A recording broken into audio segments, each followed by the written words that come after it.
بسم اللہ الرحمن الرحیم نحمده ونصلی ونسلم علی رسوله الکریم واشهد ان لا الہ الا اللہ وحدہ لا شریک له واشهد ان محمدا عبدہ ورسولہ اما بعد۔ سب سے پہلے تو اللہ تعالیٰ آپ سب لوگوں کو بھی جزائے خیر عطا فرمائے اور اللہ تعالیٰ ہمارے تمام اعمال کو قبول فرمائے، اور اللہ تعالیٰ یہ رمضان مبارک کے آخری لمحات ہیں، ان لمحات میں اللہ تعالیٰ ہمیں کوئی بھی کمی کوتاہی کرنے سے جو ہے وہ محفوظ رکھے۔ سسٹر جو یاد رکھیں، اللہ کے نبی صلی اللہ علیہ وسلم نے جمعے والے دن سورۃ کہف کا پڑھنا مسنون قرار دیا ہے۔ آپ کا سوال یہ ہے کہ جمعے والے دن جو سورۃ کہف پڑھنی ہے اس کا جو ہے وہ یعنی کیا تھوڑا تھوڑا کر کے مختلف نمازوں میں مختلف میں پڑھ سکتی ہوں، یہ بہتر ہے یا ایک ہی بار پڑھنا لازمی ضروری ہے؟ آپ کا سوال میں یہ ہے۔ لیکن سسٹر ایک بات ذہن میں رکھیں کہ جو سورۃ کہف ہے رسول اللہ صلی اللہ علیہ وسلم نے جمعے والے دن پڑھنے کے یہ اس کا اجر و ثواب بتایا ہے کہ جو انسان جمعے والے دن سورۃ کہف پڑھتا ہے اس کے اگلے جمعے تک اللہ تعالیٰ اس کے لیے ایک نور پیدا فرما دیتے ہیں۔ اب اس میں اپنی طرف سے یا کوئی اپنی طرف سے قید نہیں لگا سکتا ہے کہ ایک ہی بار اکٹھی پڑھیں یا لازمی قرار دیں کہ لازمی اکٹھی پڑھنی ہے یا اس کو جو ہے وہ علیحدہ علیحدہ تھوڑا تھوڑا کر کے بھی پڑھ سکتے ہیں۔ یہ حدیث میں جب کوئی بات اس طرح کی نہیں ہے تو ہم نہیں کر سکتے ہیں۔ ہاں، ایک بطور جس کو ہم کہتے ہیں نا کہ ایک دین کی سمجھ یا شعور یا ایک ادب، یہی بہتر لگتا ہے کہ اس صورت کو جمعہ والے دن انسان تھوڑا سا اہتمام دے کے ٹائم نکال کے پوری صورت ایک ہی بار پڑھے تو یہ زیادہ بہتر لگتا ہے، یہ جو ہے یعنی زیادہ بہتر لگتا ہے۔ اور دوسری بات یہ ہے کہ اس میں کوئی شک نہیں کہ دیکھ کر قرآن مجید پڑھنے کا جو ہے وہ جواز موجود ہے، لیکن یہ ہے کہ اس کو ایک عام عادت سی بنا لینا کہ چلو کسی بھی نماز کی سنتوں میں کھڑے ہوں گے تو چلو اس کے لیے جو ہے قرآن مجید کھول کے جو ہے اوپر سے پڑھنا شروع کر دیں گے، یہ درست نہیں ہے۔ یہ جواز ہونے کا مطلب یہ نہیں ہے کہ ہم اس چیز سے غافل ہو جائیں کہ ہمیں قرآن مجید جو ہے وہ زبانی یاد کرنا چاہیے۔ ٹھیک ہے، اس کا جواز موجود ہے، کبھی ضرورت پڑے تو ایسا جو ہے وہ کیا جا سکتا ہے۔ رات کو مثال کے طور پہ لمبی لمبی نمازیں پڑھنی ہو تو پھر اس کی ایک ضرورت ہوتی ہے، پھر وہاں پہ ضرورت ہے کہ رات کو لمبی لمبی رکعات پڑھنی ہے اور زیادہ زیادہ قرآن مجید یاد نہیں ہے تو وہاں پہ ٹھیک ہے، قرآن مجید جو ہے آپ دیکھ کر جو ہے اٹھا کے پڑھ لیں، لیکن ہر نماز کی سنتوں میں آپ جو ہے وہ اس کو اٹھا کے پڑھتے رہیں، کچھ فجر کی سنتوں میں، کچھ جو ہے وہ ظہر کی سنتوں میں، ایسا جو ہے واللہ عالم مناسب نہیں ہے۔ تو اس لیے بہتر یہ ہے کہ جو نمازیں ہماری روٹین کی ہیں، جو ان کے اندر انسان کوشش کرے کہ جتنا قرآن مجید یاد ہو اتنا ہی اسے پڑھنے کی کوشش کرے۔ کچھ ایسے بھی صورتیں ہیں جو اللہ کے نبی صلی اللہ علیہ وسلم کی یعنی جو مسنون ہیں، ہاں نوافل بھی ہیں تو ٹھیک ہے، کوئی حرج نہیں ہے، نفل کے طور پہ یعنی نفل میں آپ جو ہے نفل کے طور پہ نماز پڑھیں اور اس میں جو ہے قرآن مجید پڑھ لیں۔ بہتر تو یہ ہے کہ اگر پڑھ سکتے ہیں تو پھر اس کو ایک ہی بار پڑھ لیں، یعنی ایک ہی بار سورت کو پڑھ لیں۔ اگر دن میں نفلوں میں ہی یہ سورت پڑھنی ہے تو کوشش یہ کر لیں کہ ایک ہی بار پڑھ لیں، کیونکہ دیکھیں نا، ایک بات ذہن میں رکھیں کہ قرآن مجید کی جو ایک سورت ہوتی ہے نا اس کا آپس کی آیات کا ایک لنک ہوتا ہے۔ اس میں کوئی شک نہیں کہ عام بندے کو سمجھانے کے لیے رکوع ڈیوائیڈ کر دیے گئے ہیں، لیکن وہ رکوع اس انداز سے ڈیوائیڈ کیے گئے ہیں کہ جب ایک ہی نماز میں پڑھنی ہو تو چلو یہاں پہ رکوع کر لیں، لیکن سورت کا جو پورا ایک مطلب ایک ڈھانچہ ہے، ایک اس کا سٹرکچر جو ہے وہ اس چیز کو ہی مطلب یہ ہے کہ وہ بہتر اسی انداز میں اس پورے کو ایک ہی دفعہ جو ہے انسان پڑھ کے گزارے۔ اس میں واقعات کا اپنا جو ہے وہ ایک یعنی ترتیب ہوتی ہے، 2 رکعتوں میں اس سورت کو پڑھ دیں تو ٹھیک ہے، کوئی حرج نہیں ہے، آدھی ایک رکعت میں، آدھی ایک رکعت میں، اس طرح کر کے، لیکن تھوڑا تھوڑا کر کے مختلف ٹائموں پہ جو ہے پڑھنا وہ جو ہے کوئی ایسا بہتر نہیں لگتا ہے۔ لیکن جیسے میں نے بتایا ہے کہ نبی صلی اللہ علیہ وسلم سے صرف اس کا پڑھنا جمعہ والدین مراد ہے، باقی ظاہر ہے کہ باتیں ساری ایک آداب سے تعلق رکھتی ہیں تاکہ سورت کا جو ایک اصل مقصد ہے وہ جو ہے ہم اس کو جو ہے پورا رکھ سکیں۔ اللہ تعالیٰ آپ لوگوں کو جزائے خیر عطا فرمائے۔ جی نیکسٹ سسٹر آپ مائک پہ آ سکتی ہیں۔ ایک آپ کا سوال یہ تھا کہ یعنی جو کوئی مسجد ہے اور وہاں کے قاری صاحب جو ہیں وہ چلے گئے ہیں تراویح پڑھا کر، اور بعد میں کچھ دن باقی ہیں، تو اس دن میں کبھی کوئی پڑھا رہا ہے، کبھی کوئی پڑھا رہا ہے، اور ایک بچہ ہے جس کو کچھ یاد ہے اور وہ بھی پڑھا رہا ہے، پیچھے کوئی حافظ ہے۔ لیکن سر بات یہ ہے کہ اس میں ایک بازی میں رکھیں کہ یہ ایک جب امام ایک مقرر موجود ہو، جب ایک امام مقرر ظاہر ہے کہ مسجد میں ہے اور وہاں پہ ایک ریگولر امام ہوتا ہے جو کہ فرض نماز جو ہے وہ پڑھاتا ہے، جو بھی پڑھاتا ہے، جب ایسا ہوتا ہے نا، جب اس طرح ہو تو اس کے لیے یعنی یہ امام اچھا امام ہے ہی نہیں، امام جو ہے وہ ہے ہی نہیں۔ اگر امام ہے ہی نہیں تو پھر اس میں سے بہتر یہ ہوتا ہے کہ جو قرآن مجید زیادہ پڑھنے والا ہو اس سے جو ہے وہ امامت کروائی جائے، اگر امام کوئی بھی نہ ہو تو۔ جب امام مقرر ہوتا ہے تو پھر اس وقت جو ہے وہ لازم ہوتا ہے کہ یعنی اس کا چاہے وہ جیسا بھی ہو اس کے پیچھے نماز پڑھنا ہوتی ہے۔ لیکن جب امام مقرر نہ ہو اس وقت جو ہے یعنی اس چیز کا بہتر یہ ہوتا ہے کہ ایسے شخص کو امام رکھا جائے جہاں پہ اسے جو ہے وہ زیادہ قرآن مجید کو پڑھنے والا ہو۔ تو اب جو صورتحال آپ بتا رہی ہیں، دیکھیں اس میں جو ہوتا ہے نا حافظ یا غیر حافظ، یقیناً حافظ زیادہ قرآن مجید پڑھتے ہیں، لیکن بعض دفعہ ایسے بھی حفاظ ہوتے ہیں کہ کہنے کو تو وہ حافظ ہوتے ہیں لیکن اگر انہیں قرآن مجید پڑھنے کا ان کو معمول دیکھا جائے یا ایسا دیکھا جائے تو وہ ان کا پڑھنے کا معمول بالکل نہیں ہوتا ہے یا بالکل کم ہوتا ہے، اور دوسری سائڈ پہ ایک جو ہے وہ غیر حافظ ہوتا ہے لیکن وہ روٹین کے ساتھ جو ہے قرآن مجید پڑھ رہا ہوتا ہے۔ تو نبی صلی اللہ علیہ وسلم نے جو حدیث بیان فرمائی ہے اس میں حافظ کا ذکر نہیں ہے، وہاں فرمائے اقرأکم لکتاب اللہ، پہلا امامت کا حقدار وہ ہے جو قرآن مجید زیادہ سے زیادہ پڑھنے والا ہو۔ تو اس کے لیے جو ہے یہ چیز جو ہے وہ یقیناً زیادہ ہے کہ وہ قرآن مجید زیادہ پڑھنے والا جو بھی ہو اس کو جو ہے امام بنا لیا جائے۔ اور دوسری بات یہ ہے کہ سر یہ یقیناً لحاظ رکھنا چاہیے ان چیزوں کا، لیکن اگر لحاظ کسی موقع پہ فرض یعنی نہیں رکھا گیا ہے اور ایک انسان امام بن گیا ہے، امامت کے لیے ایک شخص کو آگے کر لیا گیا ہے، تو اب پیچھے جو ہے جب عاقل بالغ ہو، ہاں جب ایک شخص کو امام مقرر کر لیا گیا ہے اگر کسی وقت وہ بالغ نہ بھی ہو تو اس کی امامت جائز ہوتی ہے۔ نبی صلی اللہ علیہ وسلم کے دور میں ایسا بھی واقعہ موجود ہے کہ ایک بچے نے جو ہے وہ نماز پڑھائی اللہ کے نبی صلی اللہ علیہ وسلم کے دور میں، وہاں پہ اس بچے کی امامت جو ہے اس کے احادیث میں ملتی ہے۔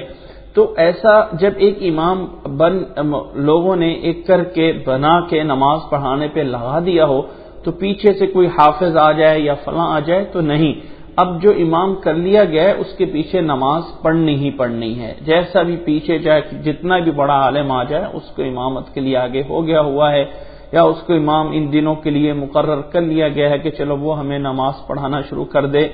تو حضرت عثمان رضی اللہ تعالیٰ عنہ جن دنوں میں حضرت عثمان رضی اللہ تعالیٰ عنہ کی شہادت ہوئی ہے اس کا مختصر خلاصہ یہ ہے کہ وہ حملہ کرنے والوں نے حضرت عثمان رضی اللہ تعالیٰ عنہ کو گھر میں نظر بند کر دیا تھا، اور مسجد نبوی میں انہی کا ایک امام تھا جو وہ فتنہ پرور تھے۔ حضرت عثمان رضی اللہ تعالیٰ عنہ کے پاس گھر میں نظر بند میں کچھ لوگ آئے اور انہوں نے کہا کہ وہ یہ فتنہ پرور لوگ جنہوں نے مدینہ پہ حملہ کیا ہوا ہے، ان کا امام جو ہے وہ ہمیں نماز پڑھا رہا ہے اور ہمارا دل اس کے پیچھے مطمئن نہیں ہوتا ہے، تو کیا ہم نماز الگ سے پڑھنا شروع کر دیں؟ تو حضرت عثمان رضی اللہ تعالیٰ عنہ نے فرمایا تھا کہ اذا احسن الناس فاحسن معهم وان اساءوا فاجتنب اساءتهم، یہ امام بخاری رحمہ اللہ نے نقل کیا ہے کہ جب لوگ اچھائی کریں تو آپ ان کے ساتھ اچھائی کیا کریں، اور جب برائی کیا کریں تو آپ ان کے ساتھ جو ہے وہ اجتناب کر لیا کریں۔ یہ جو ہے امید ہے کہ آپ کو جواب مل گیا ہوگا کہ اگر وہ بہتر ہے کہ اگر وہ کچھ امامت بہتر کا انتظام کر سکتے ہو تو ٹھیک ہے، لیکن اگر وہ کسی بھی امام کے متفق ہو گئے ہوں تو پھر لوگ جو ہے اس میں بلا وجہ جو ہے فلانے کو آگے کرو، فلانے کو آگے کرو، فلانا ایسا ہے، فلانا ایسا ہے، یہ چیزیں جو ہے نا اللہ معافی دے ہماری مساجد میں بہت ہونے لگ جاتی ہیں، ان سے جو ہے وہ بچنا چاہیے۔ جی، جس بھائی نے آ کے سوال کیا ہے ان کا پہلا سوال یہ ہے کہ قرآن مجید کی کیا ختم قرآن کی کوئی دعا ہے جو پڑھنی چاہیے اور ہر قرآن مجید کے آخر میں ہوتی ہے؟ بھائی ایسا ہے کہ نبی صلی اللہ علیہ وسلم سے باقاعدہ سنت سے کوئی قرآن مجید کے ختم پہ کوئی مستقل دعا ثابت نہیں ہے، کوئی دعا جو ہے وہ ثابت نہیں ہے جس سے جو ہے وہ آپ یہ کہیں کہ یعنی جس سے کوئی دعا جو ہے وہ نبی صلی اللہ علیہ وسلم نے قرآن مجید کے پورے ہونے پہ باقاعدہ کوئی مسنون جو ہے وہ دعا سکھائی ہے، ایسا نہیں۔ ہاں، قرآن مجید کے ختم ہونے پہ نبی صلی اللہ علیہ وسلم یا صحابہ جو ہیں آپس میں یعنی ویسے ایک دعا کرنا کسی بھی موقع پہ جائز ہے۔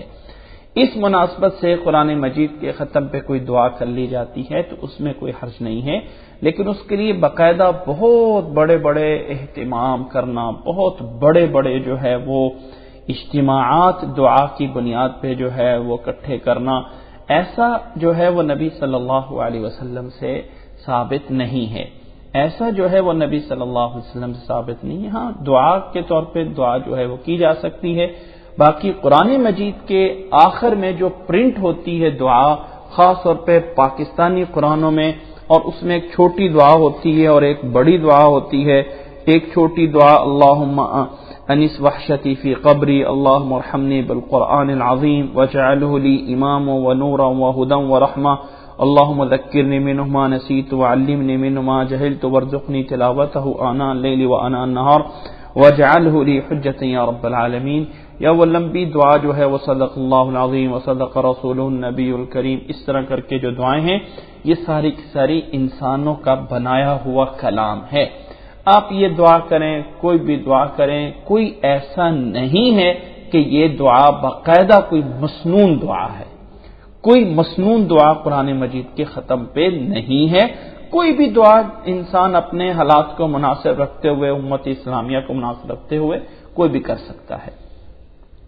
جی، امید ہے کہ آپ کو بات سمجھ آ گئی ہوگی، لیکن اس کے لیے جو باقاعدہ پمفلٹ پرنٹ کروانا اور بہت بڑے بڑے اجتماع کروانا یہ درست نہیں ہوتا ہے۔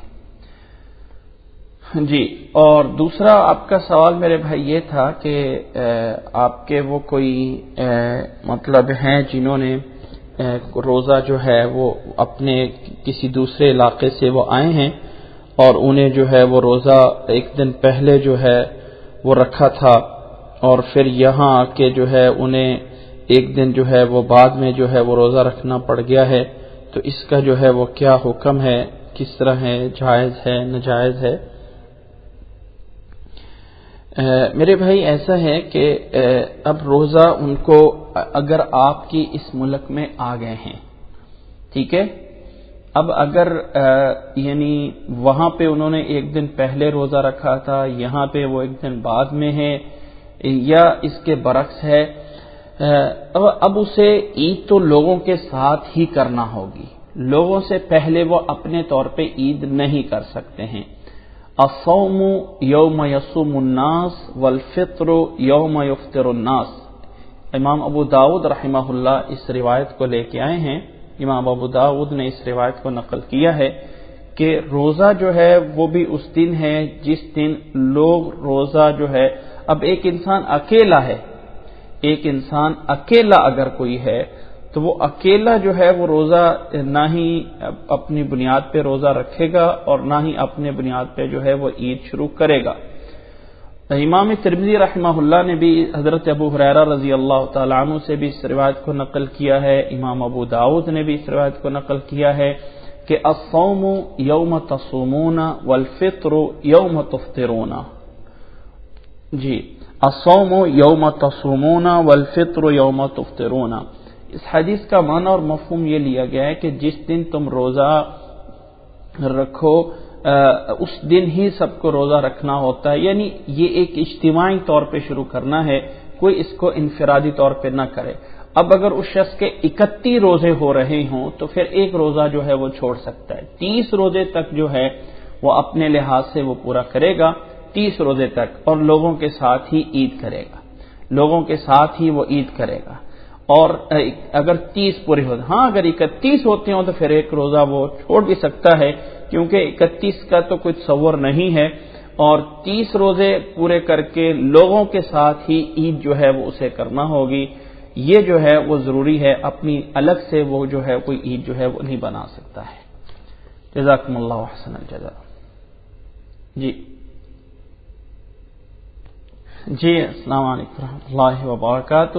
سر آپ کا سوال جو نماز تسبیح کے بارے میں ہے، رسول اللہ صلی اللہ علیہ وسلم سے یہ نماز تسبیح جو ہے وہ پڑھنا ثابت ہے، اور اس کی فضیلت بھی نبی صلی اللہ علیہ وسلم سے منقول ہے، اور یہ ایک نفل نماز ہے، اس کو آپ کسی ٹائم بھی جب نفل پڑھنے جائز ہوتے ہیں پڑھ سکتے ہیں، دن کو رات کو۔ نبی صلی اللہ علیہ وسلم نے کہا اگر روزانہ پڑھ سکتے ہو روزانہ پڑھ لو، اگر ہفتے میں ایک دفعہ پڑھ سکتے ہو وہ پڑھ لو، اگر نہیں تو مہینے میں ایک دفعہ، اگر نہیں تو سال میں ایک دفعہ، اور اگر سال میں بھی نہیں تو کم از کم زندگی میں ایک دفعہ جو ہے اس کو ضرور پڑھ لو۔ یہ نماز تسبیح، اس کے لیے جو باقاعدہ خاص کیا ہوتا ہے جمعے والے دن کو عورتیں باقاعدہ اسپیشل طور پہ الگ سے جا کے مسجد میں نماز تسبیح پڑھیں گی، یہ اس طرح خاص کرنا جمعے والے دن یہ جائز نہیں ہے، یعنی عمل موجود ہے، نماز تسبیح موجود ہے، لیکن یہ جمعے والے دن کے لیے خاص کرنا کہ جمعے والے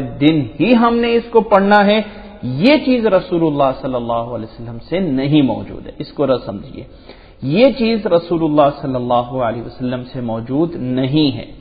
اللہ کے نبی صلی اللہ علیہ وسلم سے یہ ضرور موجود ہے کہ نماز تسبیح پڑھنا چاہیے، لیکن جمعے والے دن یا اس کی جو کوئی اناؤنسمنٹ کرنے کی بھی کوئی ضرورت نہیں ہے، آپ بہتر یہ ہے کہ اسی نماز کو علیحدہ تنہائی میں الگ پڑھا جائے، کیونکہ نفل نماز ہے، اور جو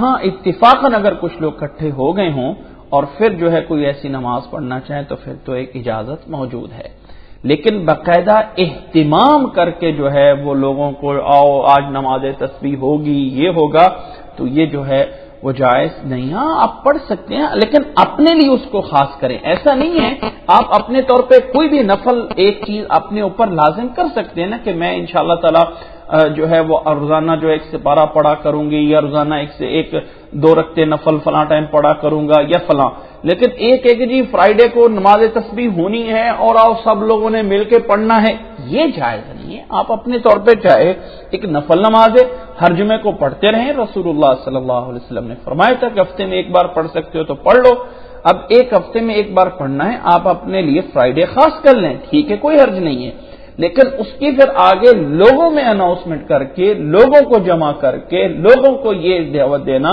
کہ آج نماز تسبیح جو ہے وہ ہوگی اور سب اکٹھے ہو جائیں، یہ چیز درست نہیں ہے، اور یہ رسول اللہ صلی اللہ علیہ وسلم سے ثابت نہیں ہے۔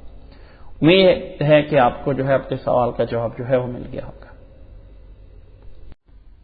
جی بسم اللہ الرحمن الرحیم، نحمده ونصلی ونسلم علی رسوله الکریم، واشهد ان لا الہ الا اللہ وحدہ لا شریک لہ، واشهد ان محمدا عبدہ ورسولہ، اما بعد۔ آپ کا پہلا سوال یہ ہے کہ عید کا جو خطبہ ہے کیا یہ جمعے کے خطبے کی طرح ہے جس میں بولنا جو ہے وہ جائز نہیں ہے؟ یاد رکھ لیں کہ عید کا جو خطبہ ہے یہ جمعے کے خطبے سے اس کا تھوڑا سا فرق ہے کہ جمعے کا خطبہ سننا لازم ہے، فرض ہے، ضروری ہے، جبکہ عید کا خطبہ جو ہے اس کی وہ اہمیت نہیں ہے۔ نبی صلی اللہ علیہ وسلم نے فرمایا ہے کہ جو انسان سننا چاہتا ہے وہ سن لے، اور جو انسان نہیں سننا چاہتا ہے، جانا چاہتا ہے، وہ چلا جائے۔ یہ ایک دونوں میں فرق ضرور موجود ہے، لیکن یہ ایک الگ سے ہمیں آداب بتایا گیا ہے کہ اگر آپ خطبے میں وہاں بیٹھے ہیں جہاں لوگ کچھ سننا چاہتے ہیں تو وہاں شور نہ مچائیں۔ آپ نے جانا ہے تو جائیں، باہر چلے جائیں، جانے کی اجازت موجود ہے، لیکن ایک مجلس کے آداب کے پیش نظر وہیں پہ ہی ایک طرف خطبہ ہو رہا ہے اور لوگ جو ہے آپس میں باتیں کرنا شروع کر دیں، اس کی اجازت نہیں ہے۔ جب کوئی مجلس ہو رہی ہوتی ہے تو یہ اس کا ادب ہے کہ اس مجلس میں شامل ہونا ہے تو لازمی، اور خاص طور پہ جب دین کی باتیں بتائی جا رہی ہیں تو وہ ان کا سننا، اور خاص طور پہ ظاہر ہے کہ خطبے میں جو خطیب ہے وہ قرآن مجید بھی پڑھ کے سنائے گا، قرآن مجید بھی پڑھے گا، جن کی آیات کا خاموشی سے سننا ضروری ہے۔ ہاں آپ کو اجازت ہے کہ آپ اس کو چھوڑ کے جا سکتے ہیں، اس میں وہ نہیں ہے، لیکن یہ ہے کہ وہیں پہ بیٹھ کے جو ہے وہ باتیں لگانا اور جو ہے وہ شور مچا دینا، حتیٰ کہ خطیب کو بار بار بول کے کہنا پڑے کہ خاموش ہو جاؤ، خاموش ہو جاؤ، یہ چیز جائز نہیں ہے، یہ چیز جائز نہیں ہے۔ ہاں سننا بذات خود جو ہے وہ اسے چھوڑ کے جایا جا سکتا ہے، جبکہ جمعے کا خطبہ جو ہے اس کا سننا جو ہے وہ اس سے پہلے آنا جو ہے وہ جمعے کے لیے ضروری ہوتا ہے، اور اس کا سننا جو ہے ضروری ہوتا ہے۔ امید ہے کہ بات سمجھ آ گئی ہوگی۔ دوسری بات یہ ہے کہ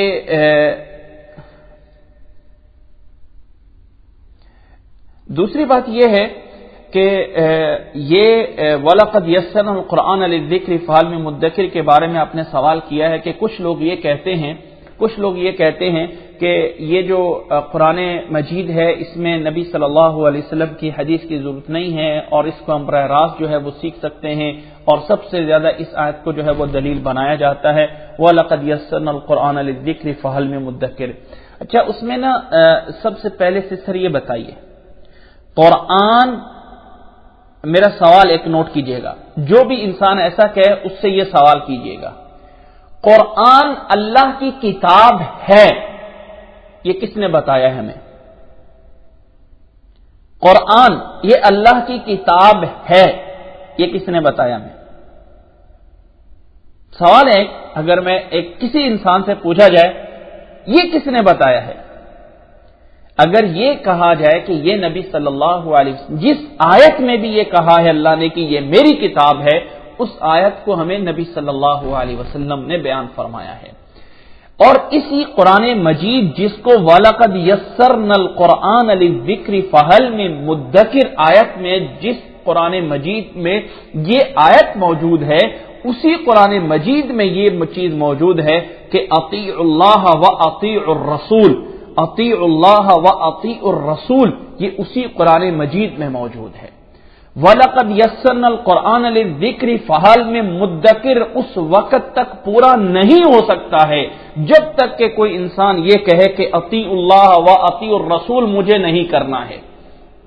اگر وہ یہ کہے کہ اطیعوا اللہ واطیعوا الرسول، جو اللہ تعالیٰ نے کہا ہے، اور یہ بھی بات ذہن میں رکھ لیں کہ اسی قرآن مجید میں جب اسے سمجھنا ہے وَلَقَدْ يَسَّرْنَا الْقُرْآنَ لِلذِّكْرِ فَهَلْ مِن مُدَّكِرٍ، یقیناً قرآن مجید اپنے سمجھنے میں بہت آسان ہے، ہر کوئی سمجھ سکتا ہے، کوئی نصیحت لینا چاہے تو وہ اس کی نصیحت لینے میں کوئی مسئلہ نہیں ہے، قرآن مجید آسان ہے سمجھنے کے لیے۔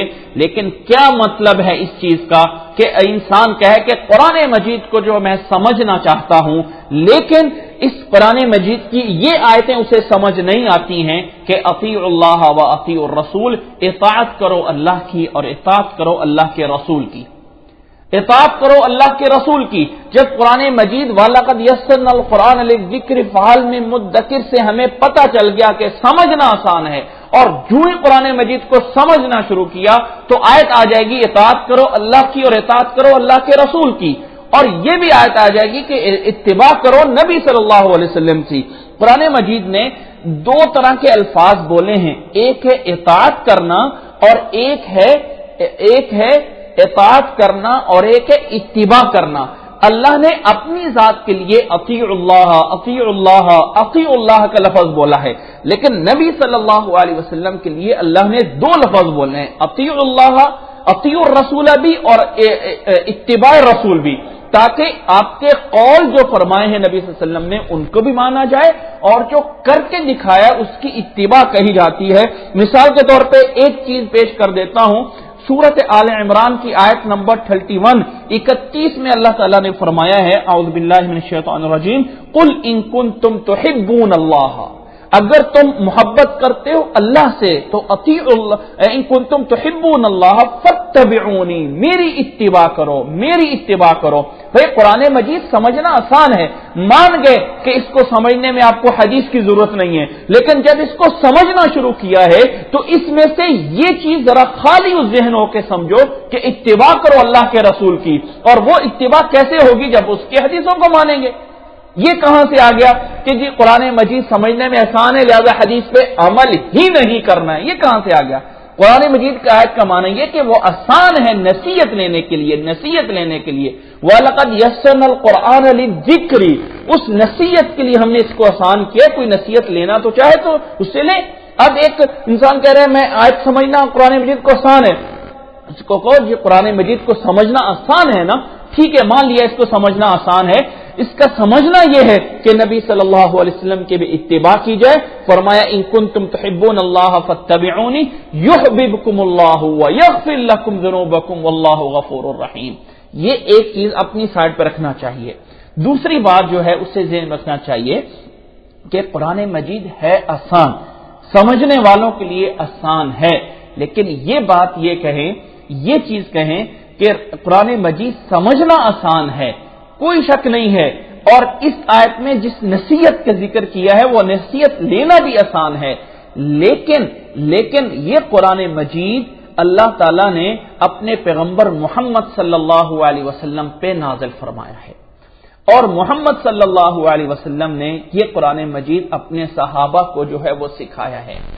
جب قرآن مجید اللہ تعالیٰ نے نازل فرمایا ہے تو اس کی سمجھ جو ہے وہ نبی صلی اللہ علیہ وسلم کے ذریعے آگے دی ہے، کیونکہ جہاں بھی فرمایا یتلو علیہم آیاتی ویزکیہم ویعلمہم الکتاب والحکمہ، جو میں نے پہلے آیت بتائی ہے وہ آیت بتائی ہے سورت آل عمران کی آیت نمبر 31، 31 اور 32، اس میں پڑھ لیں تو اللہ کے محبت ہے تو اطاعت کرو اللہ کی اور اتباع کرو محمد صلی اللہ علیہ وسلم کی، اتباع کرو یعنی آپ کے نقش قدم کے اوپر جو ہے وہ چلو۔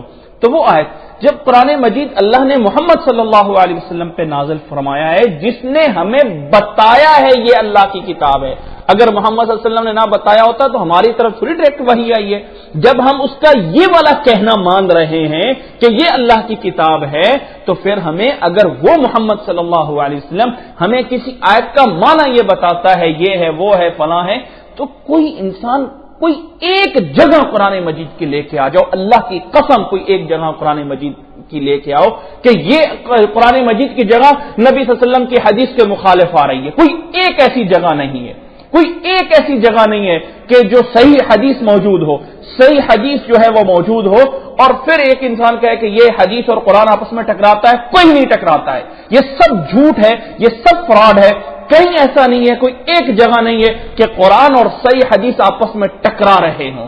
قرآن اللہ کے نبی صلی اللہ علیہ وسلم کی حدیث کی تائید کرتا ہے اور حدیث اللہ کے نبی صلی اللہ علیہ وسلم کے قرآن کی تائید کرتی ہے، اس لیے دونوں کا ماننا ضروری ہے۔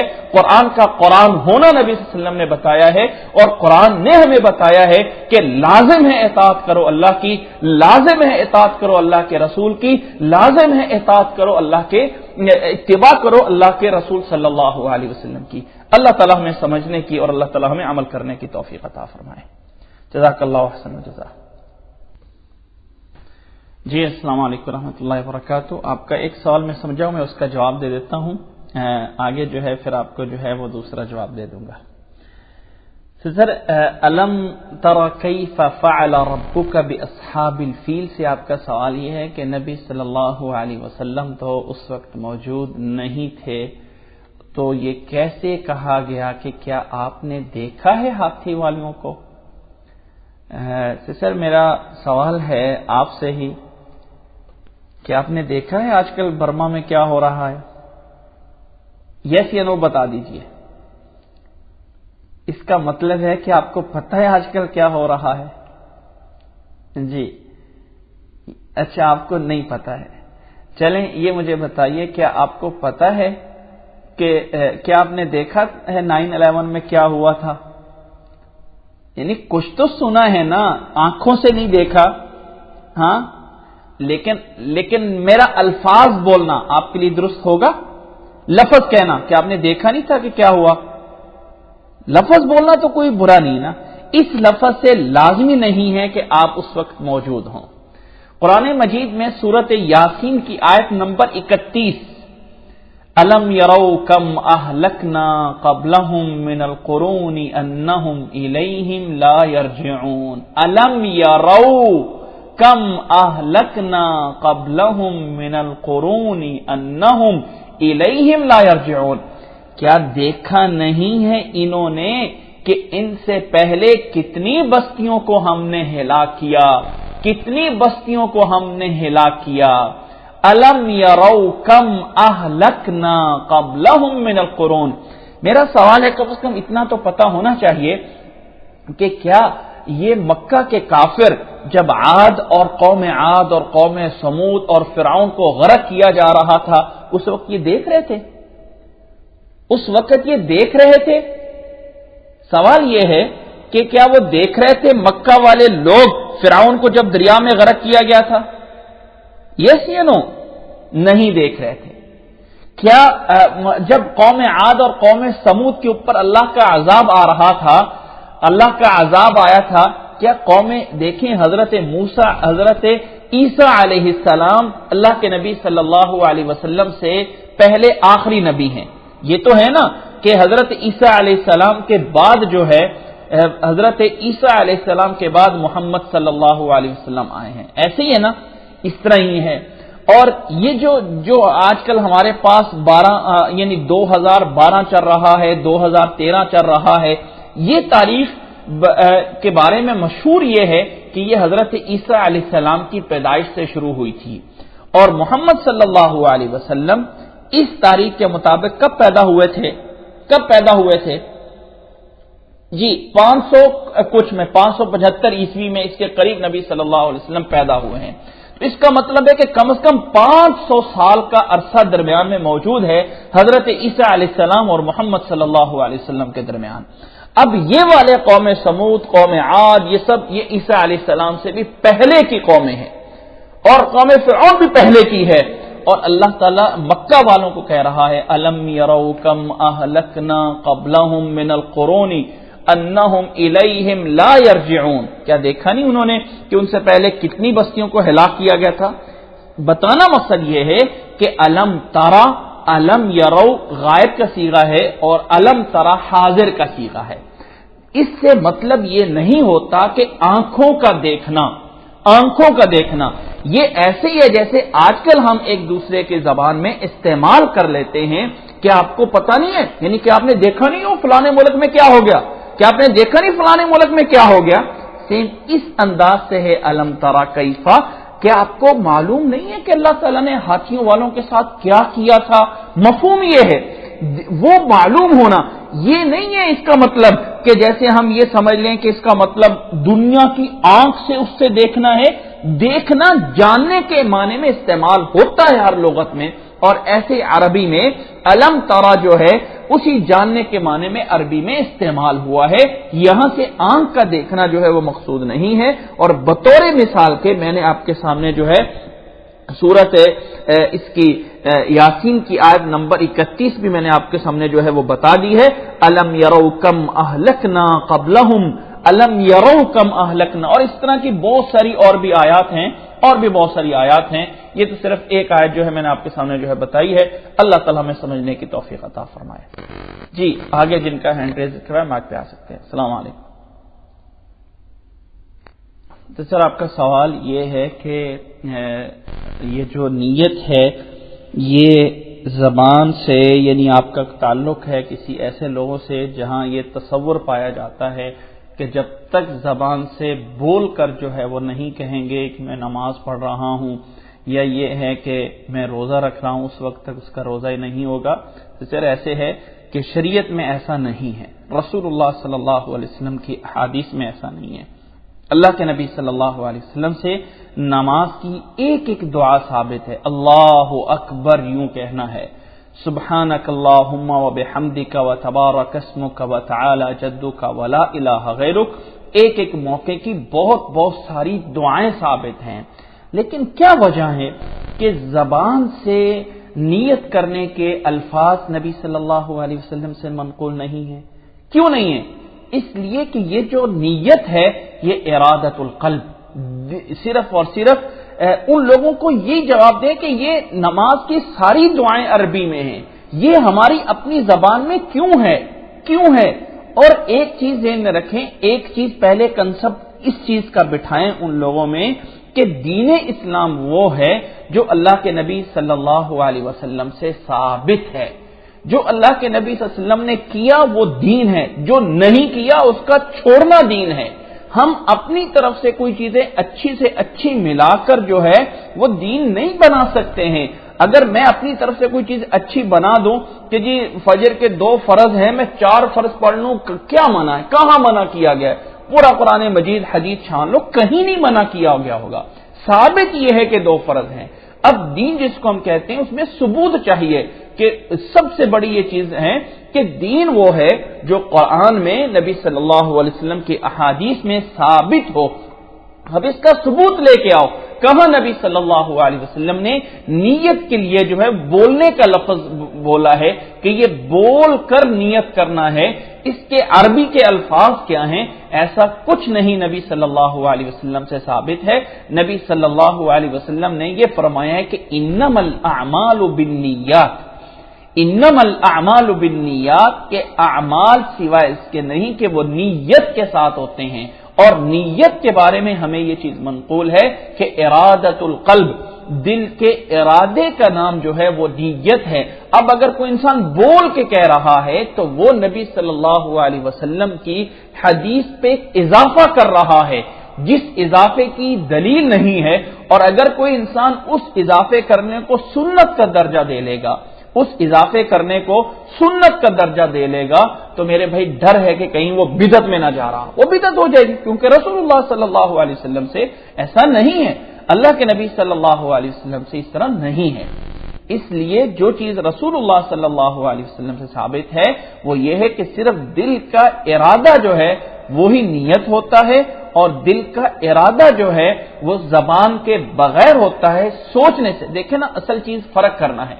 مثال کے طور پہ ایک چیز ہے، ایک انسان بارش میں کھڑا ہو جاتا ہے اور اس کے جو ہے ہاتھ پاؤں سب گیلے ہو جاتے ہیں، یا ایک انسان جو ہے دریا میں غوطہ لگا کے باہر نکل آتا ہے، اس کا کوئی ارادہ نہیں ہے کہ وضو کا یا فلاں فلاں، اب اس کی نیت نہیں تھی، بظاہر وہ ہاتھ بھی دھل گئے ہیں، بظاہر وہ سب کچھ ہو گیا ہے، لیکن اس کا ارادہ نہیں تھا۔ یہاں پہ وہ مطلب ہے کہ انما الاعمال بالنیات، اگر ارادہ کر کے سوچ کر کے انسان یہ کام کرے تو تب اللہ کے ہاں جو ہے وہ مقبول ہوتا ہے۔ اضافہ اوپر کرنا الفاظ کا، خواہ وہ نماز ہے، خواہ وہ روزہ ہے، خواہ کوئی بھی عبادت ہے، یہ انسان اپنی طرف سے کر رہا ہے جو رسول اللہ صلی اللہ علیہ وسلم سے ثابت نہیں ہے۔ اور سب سے بڑی بات یہ ہے کہ اگر یہ بھی نبی صلی اللہ علیہ وسلم سے یہ دین کا کوئی کام ہوتا تو جیسے نماز کی باقی ساری دعائیں رسول اللہ صلی اللہ علیہ وسلم نے سکھائی ہیں، یہ بھی لازمی طور پہ سکھائی ہونی چاہیے، لیکن ایسی کوئی چیز جو ہے وہ موجود نہیں ہے۔ جزاک اللہ احسن الجزا۔ جی، سب سے پہلا سوال جو میں سمجھا ہوں یہ ہے کہ مسنون اعتکاف اور نفلی اعتکاف میں کیا فرق ہے؟ دیکھیں، سب سے پہلی چیز تو یہ ہے کہ جسے ہم مسنون اعتکاف کہتے ہیں کہ جو نبی صلی اللہ علیہ وسلم نے اعتکاف فرمایا ہو اسے سنت یعنی نفل اس کو بھی کہہ دے سکتے ہیں، ایسا نہیں کہ نفل اور سنت دونوں ایک ہی چیز کا نام ہے، صرف یہ ہے کہ اسے سنت اس لیے کہہ دیا جاتا ہے کہ اس کی ظرف نفل سے تھوڑی سی زیادہ جو ہے وہ اہمیت ہو جاتی ہے، اس کی جو ہے وہ تھوڑی سی زیادہ جو ہے وہ اہمیت ہو جاتی ہے، وگرنہ نفل یا فرض، نفل یا سنت جو ہے اس میں کوئی زیادہ فرق نہیں ہوتا ہے۔ جو نبی صلی اللہ علیہ وسلم نے اعتکاف فرمایا ہے رمضان میں آخری 10 دن میں، اس لیے ہم اس کو جو ہے وہ سنت کہہ دیتے ہیں۔ نفل اعتکاف کا مطلب یہ ہے کہ اس کے علاوہ بھی اگر کوئی انسان بیٹھنا چاہے، یعنی یہ 10 دنوں کے علاوہ تھوڑے دن بیٹھنا چاہے، 2 دن 3 دن، یا اس کے بعد کبھی بیٹھنا چاہے تو اس کا کوئی جواز موجود ہے، اس سے اگر کوئی انسان بیٹھنا چاہے تو اس پہ ہم کہتے ہیں جی ٹھیک ہے، جواز موجود ہے، کوئی انسان بیٹھ سکتا ہے۔ اگر کوئی انسان بیٹھنا بھی چاہے تو کم از کم جو ہے وہ ایک دن کا جو ہے وہ ضرور بیٹھے، یعنی ایک دن سے مراد یہ ہے کہ ایک رات کم از کم جو ہے وہ ضرور بیٹھے۔ یہ امام بخاری رحمہ اللہ نے اور امام مسلم رحمہ اللہ نے اس روایت کو نقل کیا ہے، جو کہ متفق علیہ روایت ہے حضرت عبداللہ ابن عمر رضی اللہ تعالی عنہ سے، کہ حضرت عمر رضی اللہ تعالی عنہ نے رسول اللہ صلی اللہ علیہ وسلم سے سوال کیا تھا کہ کنت نذرت فی الجاہلیۃ ان اعتکف لیلۃ فی المسجد الحرام قال فاوفی بنذرک۔ حضرت عمر رضی اللہ تعالیٰ عنہ نے فرمایا کہ اے اللہ کے نبی صلی اللہ علیہ وسلم، میں نے جو ہے وہ اعتکاف کی نظر مانی تھی کہ میں ایک رات جو ہے وہ مسجد حرام میں اعتکاف کروں گا۔ تو اللہ کے نبی صلی اللہ علیہ وسلم نے فرمایا کہ جاؤ تم اس اپنی نظر کو پورا کر لو۔ تو اب یہ نظر ایک نفلی چیز کی مانی تھی، اگر یہ بالکل ہی جائز نہ ہوتا کہ نفل ہے ہی نہیں، بالکل نہیں ہے، تو اللہ کے نبی صلی اللہ علیہ وسلم اس کو کہہ دیتے کہ یہ تو اعتکاف اس کے بغیر اور ہے ہی نہیں، یہ تو اس کے بغیر یہ ایسا ہے ہی نہیں، لیکن ایسا نہیں ہے۔ حضرت عمر رضی اللہ تعالی عنہ نے نبی صلی اللہ علیہ وسلم سے یہ پوچھا تھا کہ میں نے ایک رات کی اعتکاف کی نیت کی تھی مسجد حرام میں۔ اللہ کے نبی صلی اللہ علیہ وسلم نے فرمایا کہ فاوفی بنذرک۔ یہ روایت حضرت عبداللہ ابن عمر سے بخاری اور مسلم میں یہ روایت جو ہے وہ موجود ہے۔ یہ ہے آپ کا پہلا سوال۔ دوسرا سوال یہ ہے کہ عورت اگر گھر میں موجود ہے اور وہ جو ہے عید کی نماز کے لیے نہیں جا سکتی ہے تو کیا گھر میں عید کی نماز پڑھ سکتی ہے؟ دیکھیں واللہ عالم بہتر تو یہ ہے کہ عورت بھی وہاں پہ عیدگاہ میں جہاں نماز ہوتی ہے وہیں پر جو ہے وہ نماز پڑھے، لیکن اگر کسی طرح سے نہیں پہنچ پائے تو واللہ عالم عید کی نماز ظاہر ہے کہ نہیں پہنچ پائے یا عورت اس وجہ سے، تو ٹھیک ہے، پھر اس کا ہم ایک جواز کے طور پہ تو کہہ سکتے ہیں، لیکن واللہ عالم اس بارے میں نبی صلی اللہ علیہ وسلم سے ہاں میں یا نہ میں جو ہے کوئی ایسی چیز جو ہے وہ موجود نہیں ہے۔ لیکن اگر جو ہے وہ گھر میں ہی پڑھ لے تو کم از کم جو ہے وہ 2 رکعتیں جو ہے اس طرح پڑھنے کی کوشش کریں تاکہ جو ہے رسول اللہ صلی اللہ علیہ وسلم کے عمل کے مطابق جو ہے وہ ان کا عمل جو ہے وہ ہو جائے۔ اصل میں ایسا نہیں ہے، پاکستان میں جاتی ہیں لیکن کچھ لوگ ایسے ہیں جو ان کے لیے مطلب رکاوٹ بنتے ہیں، وگرنہ پاکستان میں خواتین کا عید کی نماز کے لیے انتظام کیا جاتا ہے۔ مطلب یہ ہے کہ جہاں پہ میں خود ہوتا ہوں وہاں پر بھی عید کے لیے عورتوں کو ہمیشہ جو ہے ان کا الگ سے جو ہے وہ انتظام جو ہے وہ کیا جاتا ہے۔ ایسا نہیں ہے، کچھ لوگ اگر نہیں کرتے تو یہ مطلب غلطی ہے، کرنا چاہیے اور اس چیز میں جو ہے وہ اہتمام جو ہے وہ دلانا چاہیے۔ اور دوسرا جو میں نے اعتکاف کا پہلے بتایا ہے نفلی اعتکاف کا، تو اس میں چند گھنٹے کی بات، چند منٹوں کی بات، 1 منٹوں کی بات، واللہ عالم کم از کم اس حدیث سے 1 رات کا اعتکاف جو ہے وہ موجود ہے۔ تو ہم یہ کہہ سکتے ہیں کہ 1 رات سے کم کا جو ہے وہ ثابت نہیں ہے۔ اب اس روایت میں 1 رات کا کم از کم ذکر موجود ہے کہ نویت ان اعتکف لیلۃ، 1 رات کا ذکر موجود ہے۔ تو اس سے کم کا جو ہے یہ جو ہوتا ہے نا کہ چلو جی تم نے 5 منٹ کے لیے بھی مسجد میں جانا ہے تو اعتکاف کی نیت کر لو، اس طرح کر کے نبی صلی اللہ علیہ وسلم کے صحابہ سے بھی اس طرح کر کے کوئی چیز نہیں ہمیں ملتی ہے۔ تو یہ نہیں مطلب ہوتا ہے کہ 1 سیکنڈ کے لیے 1 منٹ کے لیے بھی داخل ہونا ہے تو نیت یہ کر لو۔ یہ جو عموماً مسجدوں میں لکھا ہوتا ہے کہ نویت الاعتکاف، میں اعتکاف کی نیت کرتا ہوں اس مسجد میں، اور یہ دعا پڑھنا، یہ کرنا جو ہے وہ اللہ کے نبی صلی اللہ علیہ وسلم سے اس کا ثبوت جو ہے وہ ہمیں نہیں ملتا ہے۔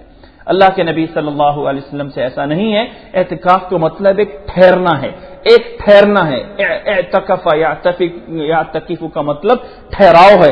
اس کا مطلب یہ نہیں ہے کہ آپ صرف اور صرف یوں کرو اور یوں کرو، 1 منٹ کے لیے جاؤ اور آؤ اور کہو جی میں نے تو اعتکاف 1 منٹ کے لیے کر لیا تھا، تو وہ ٹھہرنا اس کے اوپر وہ لفظ بھی پورا نہیں ہوتا ہے جس کا مطلب اعتکاف ہے۔ اگلا سوال یہ ہے کہ قضاء عمری کے بارے میں ہے کہ اس کی کیا حقیقت ہے۔ دیکھیں قضاء عمری کا مطلب ہے کہ انسان یہ تصور کیا ہوتا ہے کہ پہلے 2 سالوں کی 5 سالوں کی 10 سالوں کی نمازیں نہیں پڑھی ہیں تو ابھی جو ہے اس کو ایک ایک نماز کے ساتھ کے طور پہ پڑھتے رہو، یا پھر یہاں پہ ایک اور بھی میسج چلے ہوئے ہیں کہ ایک مخصوص انداز سے جو ہے آپ 4 رکعتیں یا 2 رکعتیں ادا کرو اور فلانی رکعت میں اتنی دفعہ جو ہے فلاں سورت پڑھو تو آپ کے اتنے سالوں کی جو قضاء عمری کی نمازیں ہیں وہ معاف ہو جائیں گی۔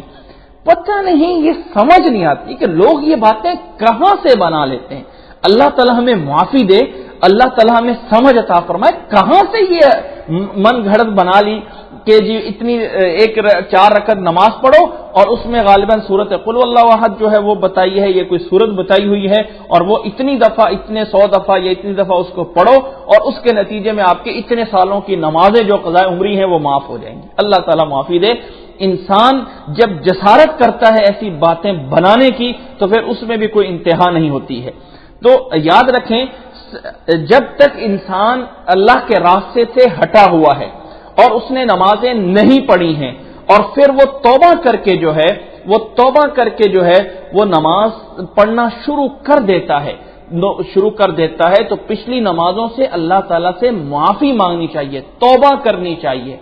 ایسا نہیں ہے کہ اب وہ پچھلے 10 سالوں کی نمازیں جو ہیں اب دوہرا لے۔ میرا سوال یہ ہے کہ ایک انسان نے جان بوجھ کے عمدن جان بوجھ کے طاقت ہے، صحیح سالم ہے، کوئی بیمار نہیں ہے، کوئی عذر نہیں ہے، مسجد کی اذان اسے سنائی دے رہی ہے اور پھر وہ نماز نہیں پڑھتا ہے تو کیا اس کی قضا ہے؟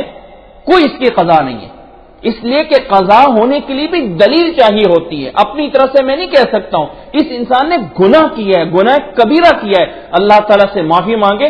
یہ انسان جو ہے وہ ساری زندگی بھی سجدے میں پڑا رہے تو اس ایک نماز کا بدلہ نہیں بن سکتا ہے جو جان بوجھ کے چھوڑی تھی۔ قضا کا مطلب یہ ہے کہ جو عذر کی وجہ سے نمازیں رہ جاتی ہیں، جیسے کہ نبی صلی اللہ علیہ وسلم کی غزوہ خندق میں نمازیں رہ گئی تھیں، اللہ کے نبی صلی اللہ علیہ وسلم نے بعد میں اس کو جو ہے ادا کیا ہے۔ جو انسان کی جان بوجھ کے نماز چھوڑی ہوئی ہوتی ہیں، صحیح سالم تھا، نمازیں چھوڑی ہوئی ہیں، اب ان سے توبہ کی جائے، معافی مانگی جائے اور نفل کثرت سے پڑھے جائیں، کیونکہ نفلوں سے پھر جو ہے نمازوں کی کمی جو ہے وہ اللہ تعالیٰ کے ہاں پوری کی جائے گی۔ یہ قضاء عمری کے پچھلی 2 سالوں کی 10 سالوں کی 20 سالوں کی نمازیں جو ہے اب دہرانی ہے، ایسا ممکن نہیں ہے اور ایسا کرنا بھی درست نہیں ہے۔ رسول اللہ صلی اللہ علیہ وسلم سے وہ جان بوجھ کے نمازیں چھوڑی ہوئی ہیں، ان سے معافی مانگنی ہے، توبہ کرنی ہے، اللہ تعالیٰ معاف کرے، یہ چیزیں کرنی ہے، ان کو جو ہے وہ بار بار پڑھنے کی درست نہیں ہے۔ اور دوسرا اگلا سوال جو مجھے بتایا گیا ہے وہ یہ ہے کہ تشہد میں انگلی جو ہے اشارہ کرنا ہے، اس کو سیدھا کرنا ہے یا خم دینا ہے۔ یاد رکھ لیں جس روایت میں ذکر ہے خم کا، اگر ہم تحقیق میں جائیں تو وہ روایت سندن صحیح نہیں ہے۔ وہ روایت بہت سارے راویوں سے آئی ہے اور ایک راوی میں جس میں وہ جو انحنا موجود ہے، یعنی جس روایت میں اس روایت میں صحت کے لحاظ سے وہ روایت سندن جو ہے وہ درست نہیں ہے۔ واللہ اعلم بالصواب۔ اگلا سوال میرا خیال اس طرح کا تھا کہ نماز اشراق جو ہے وہ عید کے دن پڑھی جائے گی کہ نہیں پڑھی جائے گی؟ نہیں، عید والے دن نماز اشراق جو ہے وہ عید کے دن نہیں ہے، اس دن صرف عید کی نماز جو ہے وہی اس ٹائم جو ہے وہ پڑھنا ہوتی ہے۔ اور اسی ضمن میں سوال ہے کہ عصر کی نماز کے بعد تحیت المسجد کیا ہے یا نہیں ہے؟ یاد رکھ لیں اگر ایک انسان عصر کی نماز کے بعد مسجد میں گیا ہے اور کسی ایسی نیت سے گیا ہے کہ اس کا کوئی اور کام نہیں ہے، مسجد میں وہاں بیٹھنا چاہتا ہے تو اب عصر کے بعد بھی ہے تو وہ تحیت المسجد پڑھ کے پھر بیٹھے گا۔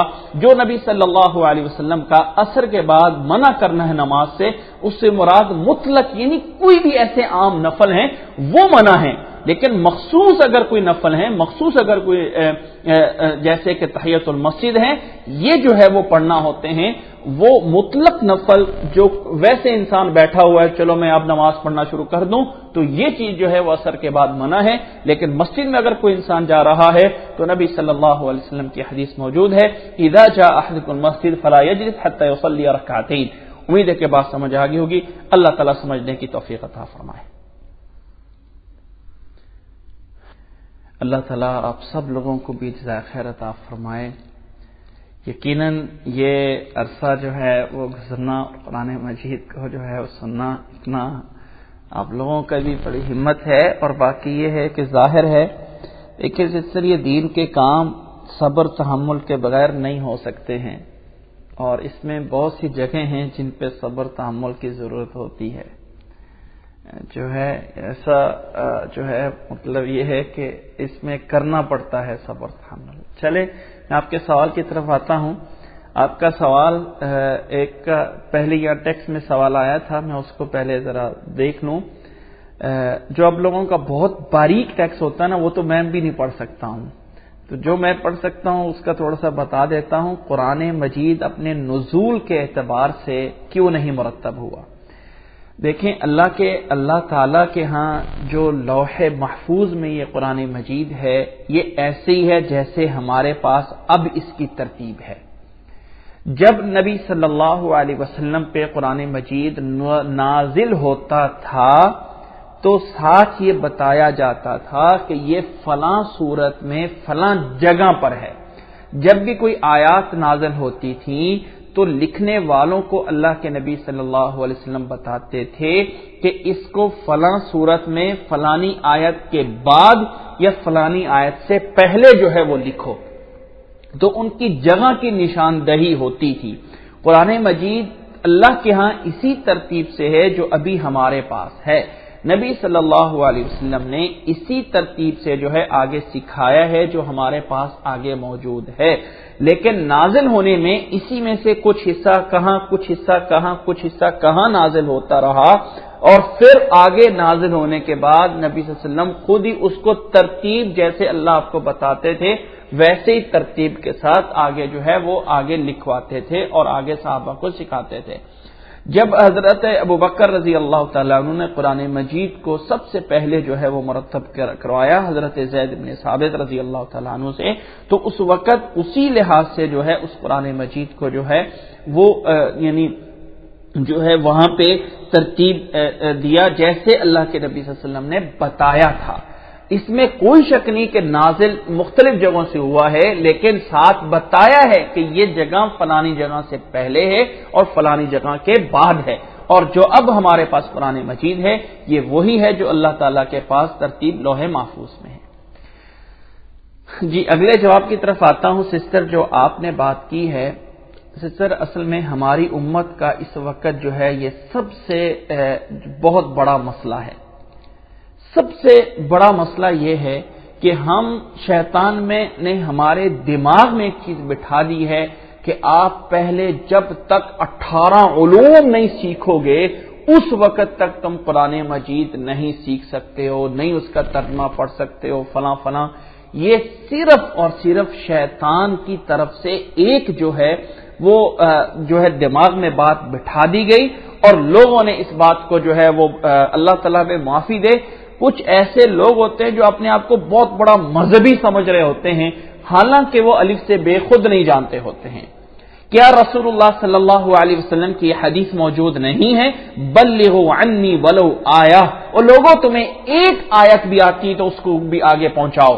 جو لوگ منع کرتے ہیں ان سے یہ پوچھا جائے کہ کیا نبی صلی اللہ علیہ وسلم نے یہ فرمایا ہے؟ اگر ہے تو پھر اس کا مطلب کیا ہے؟ کیا مطلب ہے؟ دیکھیں اس میں یہ جو 18 علوم اور یہ چیزیں بتائی گئی ہیں یہ اس نوبت تک جا کے جاتی ہیں، اس نوبت تک جو ہے وہ جاتی ہیں جیسے یعنی جیسے کوئی انسان واقعتاً قرآن مجید سے آگے استنباطات کرنا چاہتا ہے، اس کی اپنی جو ہے کوئی رائے اس کے ہاں انداز ہے، اس کے لیے آپ کو ایک پورے علوم ہونے چاہیے، پورا آپ کے پاس نالج ہونا چاہیے قرآن مجید کا، پھر آپ قرآن مجید کی آیات کو بطور اس تفسیر میں جو ہے کر سکتے ہیں۔ لیکن ایک ہے تفاسیر کو نقل کرنا، امام ابن کثیر نے کیا اس کی تفسیر کی ہے، فلاں نے کیا کی ہے، صحابہ نے کیا کی ہے، وہ آگے بتانا۔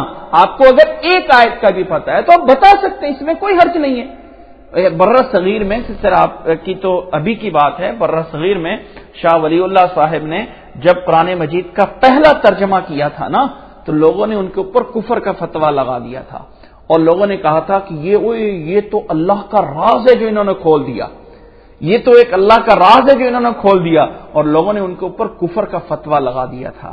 تو اللہ تعالی ہمارے مسلمانوں کو ہدایت دے، یہ قرآن مجید سمجھنے کے لیے آیا ہے، یہ نہیں ہے کہ لوگ اس کے اتنے عظمت میں چلے گئے، اتنے تقدس میں کہ 10 اسے غلافوں میں لپیٹ کے گھر میں وہ اونچی جگہ پہ رکھنا ہے جہاں کسی کا ہاتھ نہ لگے، جہاں کوئی اٹھا نہ سکے، جہاں سے کوئی پڑھ نہ سکے۔ یہ ہمارا ایک الٹ تصور بن گیا۔ اصل چیز تھی کہ اسے اپنے ہاتھوں میں رکھو، اسے بار بار پڑھو اور اسے بار بار جو ہے وہ سمجھ سکو۔ یہ چیز ہے، امید کے بعد سمجھ آ گئی ہوگی۔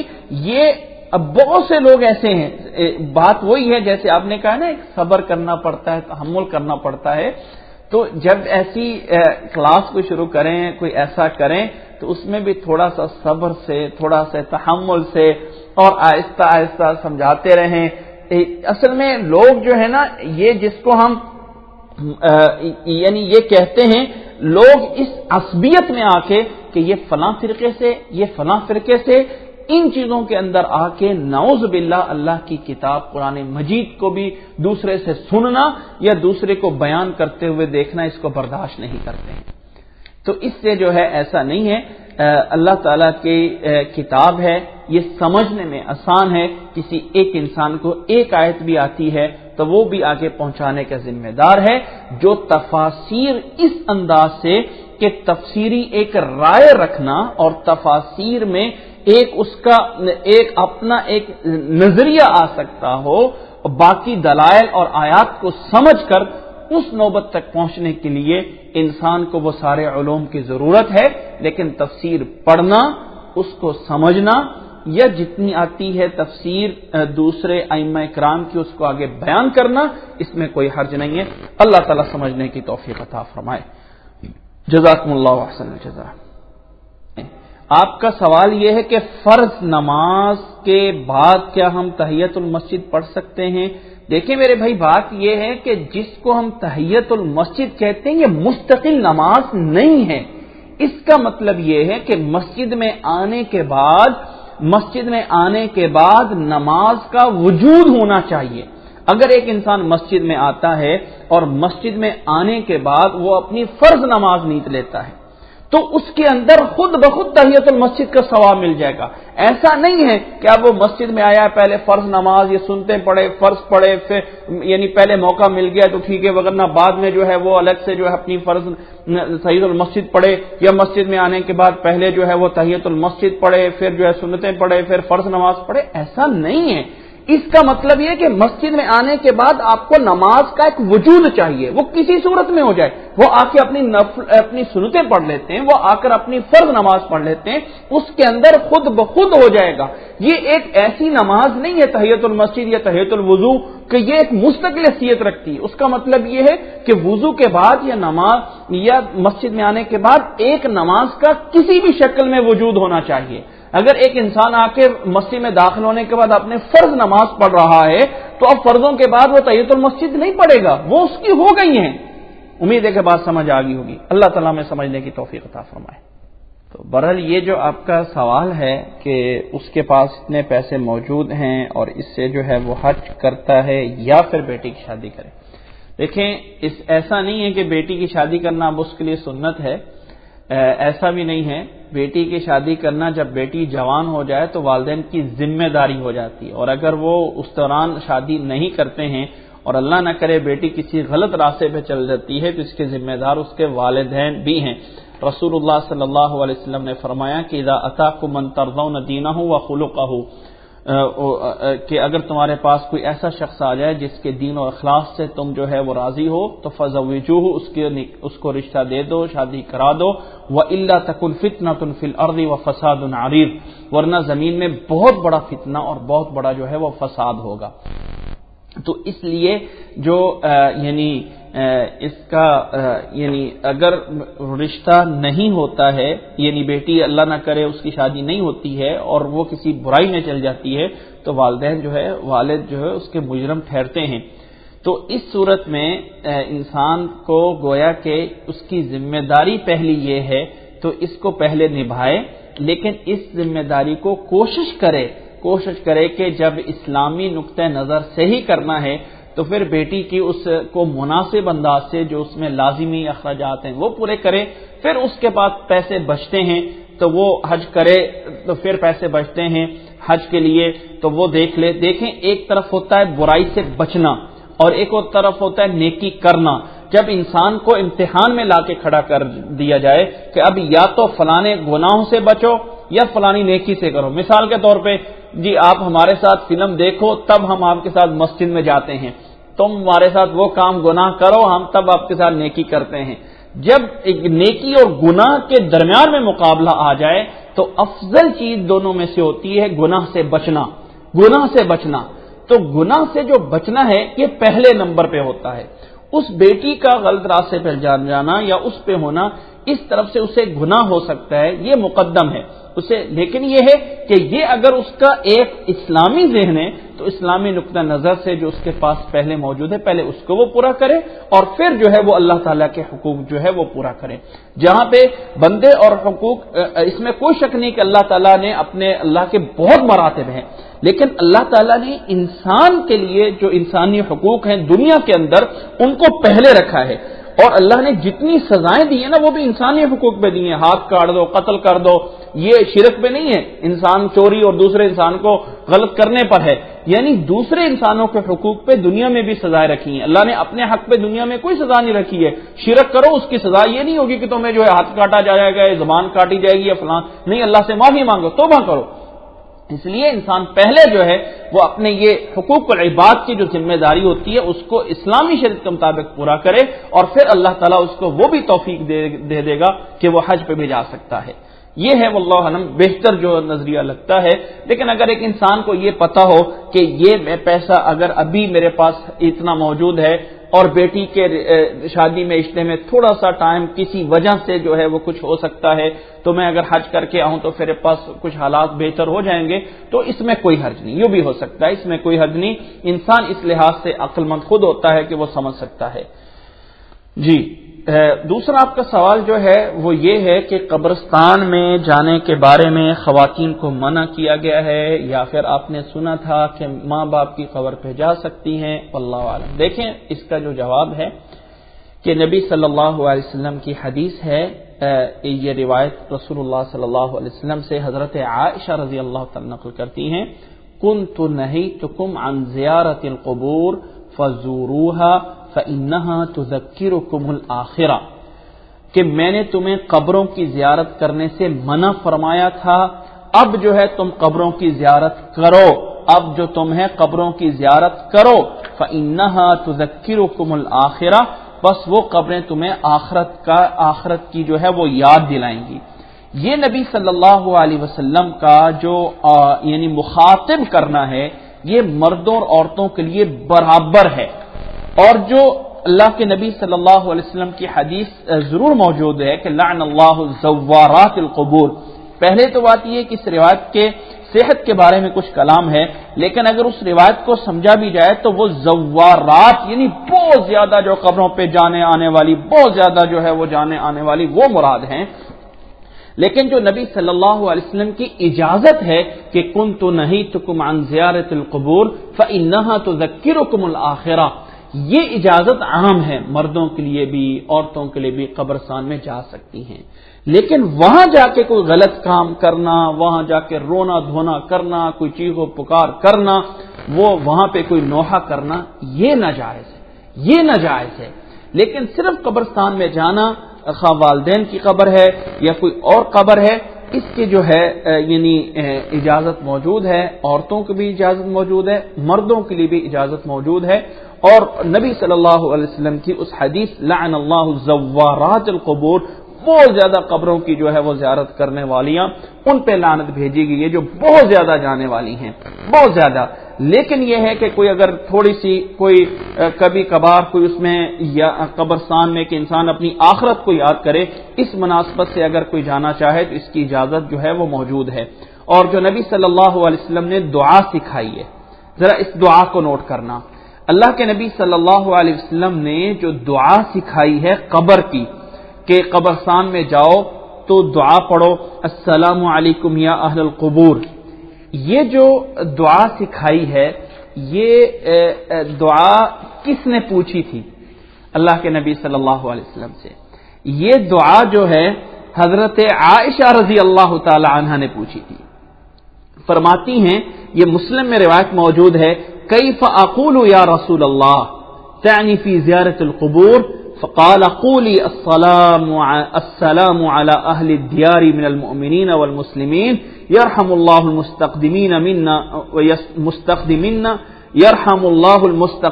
منا والمستأخرين وإنا إن شاء الله بكم للاحقون.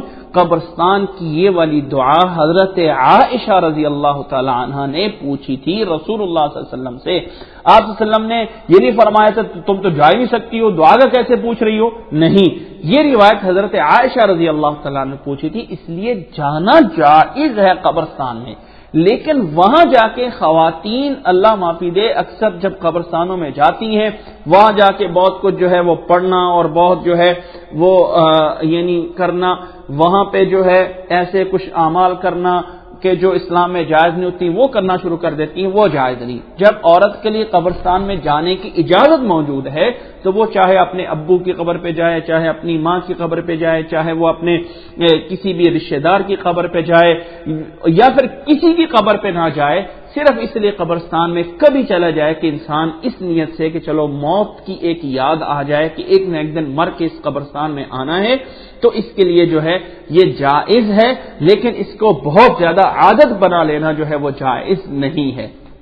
تو یہ جو یعنی امید ہے کہ بات سمجھ آ گئی ہوگی کہ یہ جو چیز ہے قبرستان کی وہ جو ہے وہ جائز ہے.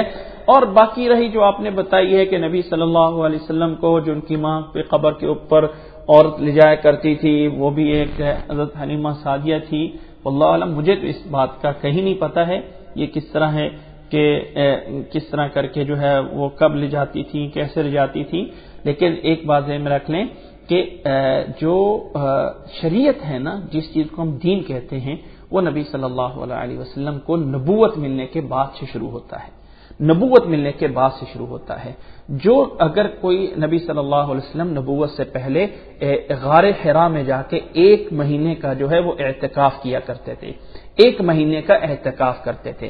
اب اگر کوئی انسان یہ کہے نا کہ میں نبی صلی اللہ علیہ وسلم کی سنت کو پورا کرتا ہوں اور میں 1 مہینہ جو ہے غار حرا میں جا کے ٹھہراؤ کروں گا, تو یہ جائز نہیں ہے. شریعت اس کے بعد ہوتی ہے. اور باقی یہ بات ویسے بھی ایسا کہیں نہیں ہے, کسی سیرت میں بھی میرا خیال صحیح ایسا نہیں ہے کہ وہ کوئی حلیمہ سعدیہ نبی صلی اللہ علیہ وسلم کو قبرستان پہ لے جاتی تھی ان کی والدہ کی قبر پہ, ایسا نہیں ہے. جی جزاکم اللہ احسن. جی امید ہے کہ آپ کو سوال کا جواب مل گیا ہوگا. السلام علیکم ورحمۃ اللہ. جی السلام علیکم ورحمۃ اللہ وبرکاتہ. جی پہلا سوال یہ ہے کہ عید کی نماز کی فضیلت کیا ہے؟ دیکھیں سب سے بڑی فضیلت یہ ہے کہ رسول اللہ صلی اللہ علیہ وسلم نے اس نماز کا اہتمام فرمایا ہے. اللہ کے نبی صلی اللہ علیہ وسلم نے اس نماز کا اہتمام فرمایا ہے, اور نبی صلی اللہ علیہ وسلم کی سنت پہ جو عمل کرنے کا اجر ملتا ہے وہ اللہ تعالیٰ جو ہے وہ ضرور دیتے ہیں. اب باقاعدہ سے الگ سے عید کی نماز پڑھنے پہ فلاں اجر ملے گا, فلاں ہوگا, فلاں ہوگا, واللہ عالم مجھے فی الحال کسی ایسی روایت کا یا حدیث کا نہیں پتہ ہے.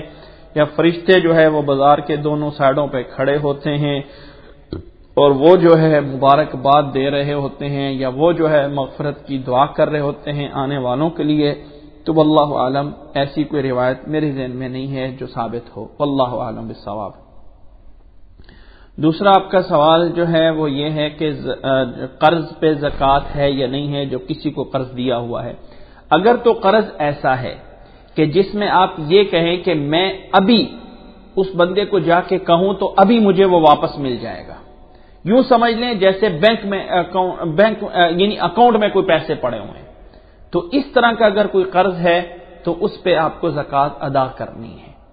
لیکن اگر کوئی ایسا قرض ہے کہ پتہ نہیں وہ کب دیتا ہے, دے دے گا ضرور, لیکن اب دیتا ہے, کب دیتا ہے, اب دیتا ہے, کب دیتا ہے, تو ایسی صورت میں جہاں اس سے یعنی جہاں پیسہ اگر دوسرے کے پاس آپ کا قرض ہے لیکن آپ کو اختیار موجود ہے کہ جو ہی میں مانگوں گا وہ مجھے مل جائے گا, تو ایسی صورت میں آپ اس کی زکوٰۃ دیں گے. لیکن اگر ایسی صورت ہے کہ وہ اس کے پاس قرض ہے لیکن ابھی وہ اس کے حالات نہیں ہے کہ وہ دے سکے, چلو ابھی دے دے گا, ابھی دے دے گا, تو ایسی صورت میں جو ہے جب وہ آپ کو دے گا قرضہ تو اس میں سے آپ 1 سال کی جو ہے زکوٰۃ ادا کر دیں گے. اس سے پہلے جو ہے آپ کے ذمہ نہیں ہے اس پیسے کی زکوٰۃ دینا. یعنی آپ کا اس پیسے کو حاصل کرنے میں کتنا اختیار ہے. اگر تو فل اختیار ہے تو پھر جو ہے آپ کو زکوٰۃ دینا ہے. لیکن یہ ہے کہ اگر اس میں دیر لگ سکتی ہے، پتہ نہیں کب آئے گا، تو ایسی صورت میں جب آئے گا تو آپ اس میں سے 1 سال کی زکوٰۃ دیں گے. چھینک کا جواب، اگلا سوال ہے کہ چھینک کا جواب آہستہ دینا چاہیے، اگر آگے والا کوئی جواب نہیں دے گا تو پیچھے والا گنہگار ہوگا. ایسی کوئی چیز نہیں ہے. چھینک کا جواب اگر چھینک آ جاتی ہے تو الحمدللہ آپ کہہ دیں. سننے والا جو ہے وہ کہے گا یرحمک اللہ، اور آگے جو ہے جس کو چھینک آئی ہے وہ دوبارہ کہے گا یعنی یہدیکم اللہ ویصلح بالکم. اب یہ ہے کہ وہ الحمدللہ اونچی نہ کہے تاکہ آگے والے پہ کہنا فرض نہ ہو. یہ کیا بہانے ہیں؟ اللہ تعالیٰ میں اس سے جو ہے معافی دے. ایسا کچھ نہیں ہے کہ وہ ایسا کہے ورنہ آگے والا جو ہے اس کو کوئی جواب نہیں دے گا تو اس کے اوپر گناہ ہوگا. نہیں، ایسا کچھ نہیں ہے.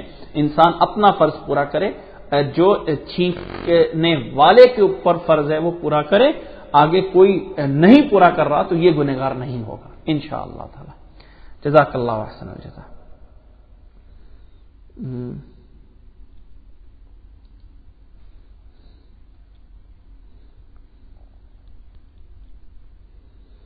نہیں، اصل میں ہاں جیسے میں نے بتا دیا پر اس کا جواب میں نے بتا دیا. آگے جو ہے اگلا سوال جو ہے وہ یہ ہے کہ تسبیح نماز جو ہے وہ دو رکعتیں کر کے پڑھی جا سکتی ہیں.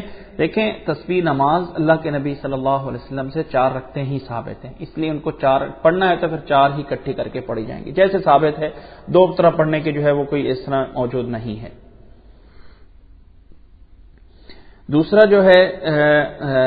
دوسرا سوال، اس سے اگلا سوال یہ کہ عصر کی سنتوں کی کیا حیثیت ہے؟ رسول اللہ صلی اللہ علیہ وسلم سے حدیث موجود ہے کہ رحم اللہ رجل صلی قبل العصر 4، اس شخص پہ اللہ رحم کرے جو عصر کی نماز سے پہلے 4 رکعتیں پڑھتا ہے.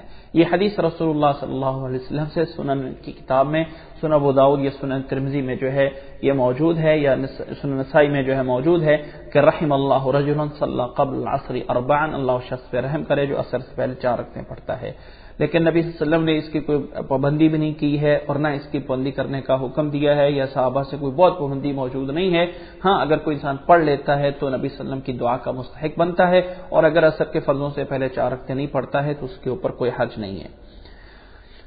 اعتکاف کچھ وقت کا بھی ہو سکتا ہے کہ نہیں ہو سکتا؟ آخری سوال تھا، میں نے اس کا جواب پہلے بھی دے دیا کہ رسول اللہ صلی اللہ علیہ وسلم سے جو اعتکاف کم از کم ثابت ہے وہ 1 رات کا ہے. یہ جو ہونا ہے کہ 1 گھنٹے کا، 10 منٹ کا، 15 منٹ کا، 1 منٹ کا، 1 سیکنڈ کا اعتکاف، تو ایسا نہیں ہے. اعتکاف کا مطلب ہے ٹھہرنا. ایک انسان 5 منٹ کے کر کے رک کے اندر باہر آ رہا ہے تو یہ رکا نہیں ہے. اس کے اوپر اعتکاف جو ہے یہ نہیں ہوتا، اور ایسا کوئی چیز نبی صلی اللہ علیہ وسلم سے ثابت نہیں ہے کہ کوئی انسان 1 منٹ کے لیے مسجد میں جائے اور کہے جی میں اعتکاف کی نیت سے، یا مخصوص دعائیں جو ہے وہ پڑھتا رہے جی میں نے اعتکاف کی نیت کر رہا ہوں. تو ایسا نہیں ہے. جو اعتکاف ہے وہ کم از کم اللہ کے نبی صلی اللہ علیہ وسلم کی احادیث سے 1 رات کا کم از کم جو ہے وہ ثابت ہے. جزاک اللہ احسن الجزاء.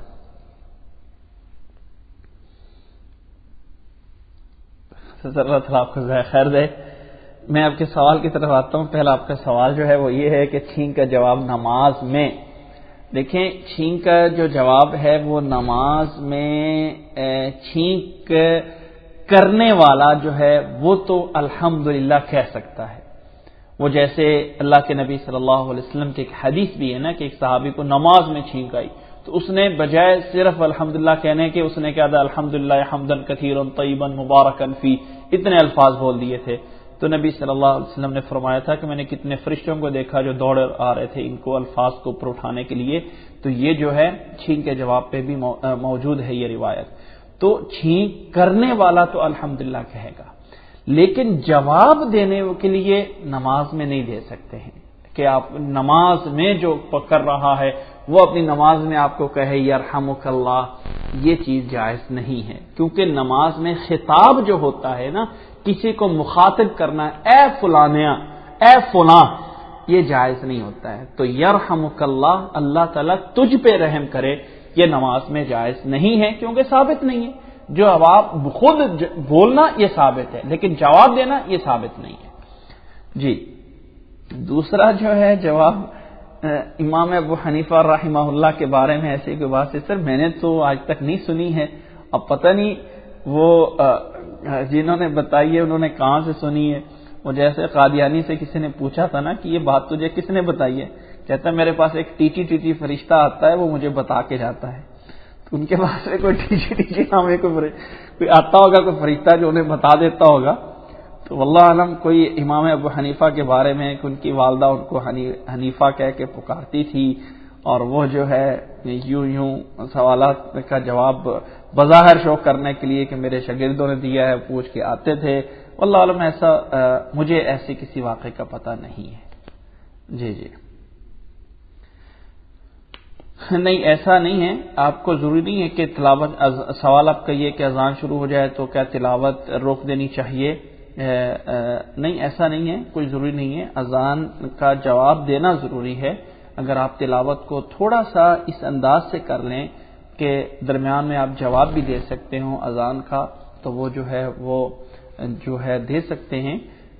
لیکن اصل کوئی ایسا نہیں ہے کہ منع کیا گیا. کوئی احادیث میں جو چیز بتائی گئی اذان کا جواب دینا بھی لازم قرار دیا گیا ہے, اور ساتھ ساتھ جو ہے وہ یعنی تلاوت جو ہے وہ اپنی جگہ پہ الگ ہے, اذان کا جواب دینا اپنی جگہ پہ الگ ہے. ایسا نہیں ہے کہ اس میں کوئی منع کیا گیا ہو. جزاکم اللہ احسن اللہ.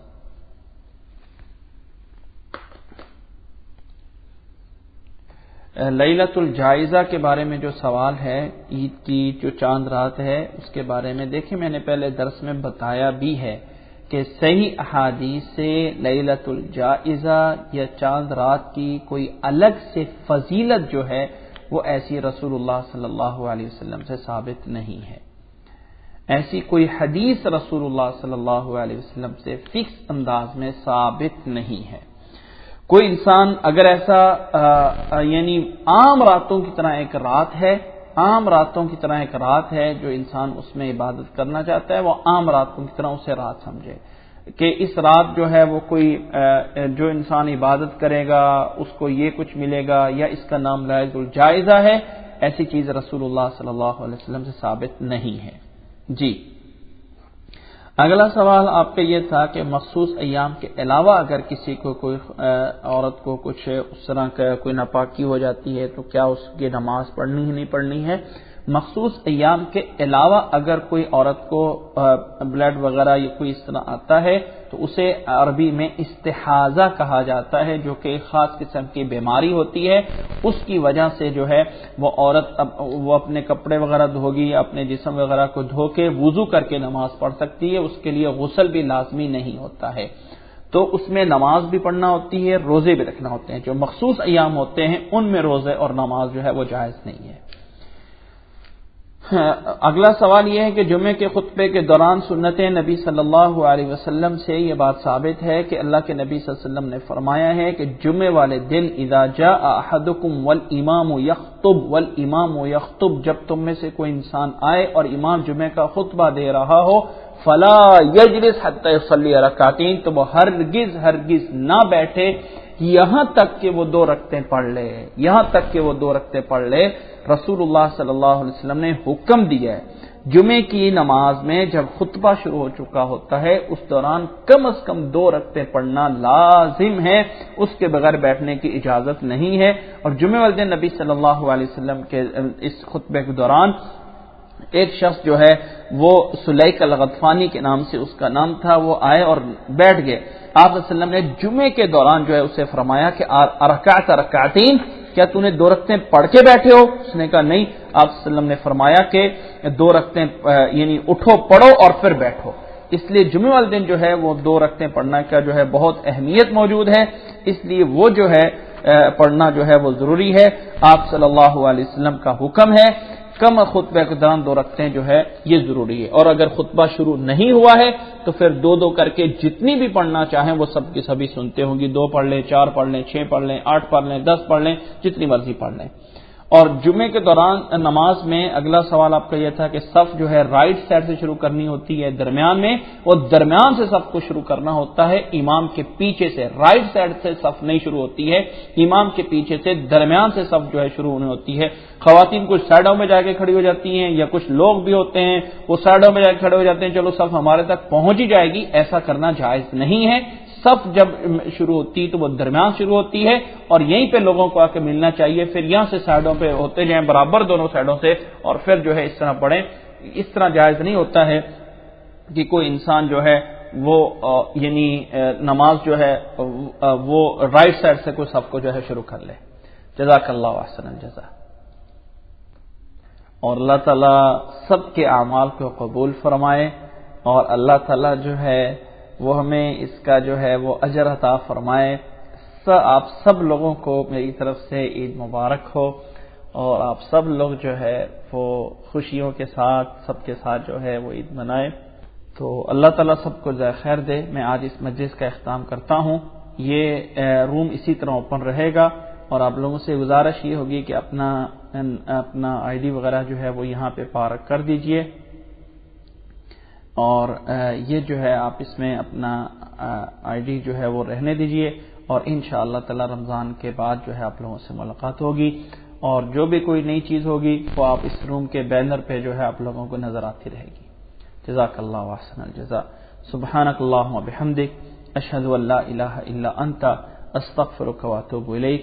السلام علیکم ورحمۃ اللہ وبرکاتہ۔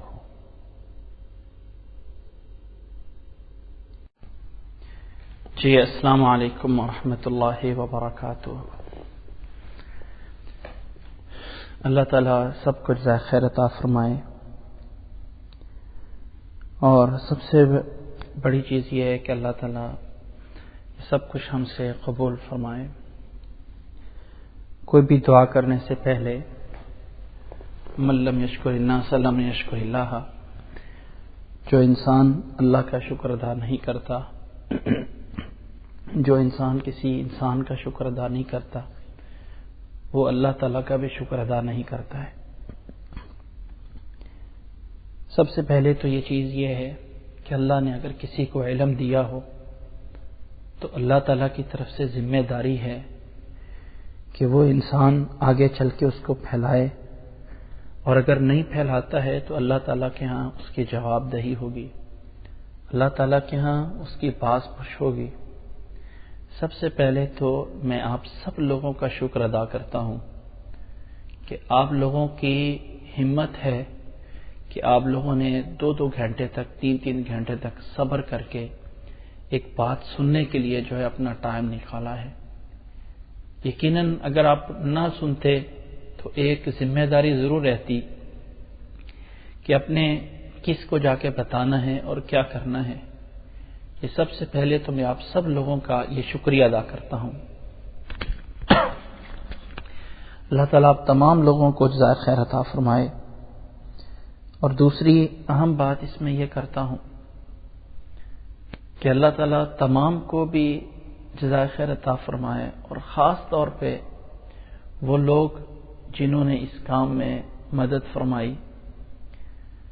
اللہ تعالیٰ طارق بھائی کو جزائے خیر عطا فرمائے، جنہوں نے پورا کا پورا اس مہینہ ایک پورا بہت بڑا ٹائم نکال کے بڑی ہمت کر کے سب سے پہلے پوری کلاس کے ٹائم سے پہلے آ کے اس کے لیے اہتمام کرنا، اور پھر اہتمام کر کے پھر جو ہے پورا 2-3 گھنٹے ساتھ رہنا، اس کے بعد جو آڈیو بنتی ہے اس کو اللہ تعالیٰ ان کو جزائے خیر عطا فرمائے، اتنی محنت کر کے پورا کا پورا دن لگا کے، تاکہ کوئی بندہ بھی اس سے ایک آواز ایک لفظ سن کے فائدہ اٹھا لے۔ تو اللہ تعالیٰ ان کو جو ہے جزائے خیر عطا فرمائے، اللہ تعالیٰ ان کی محنت کو قبول فرمائے۔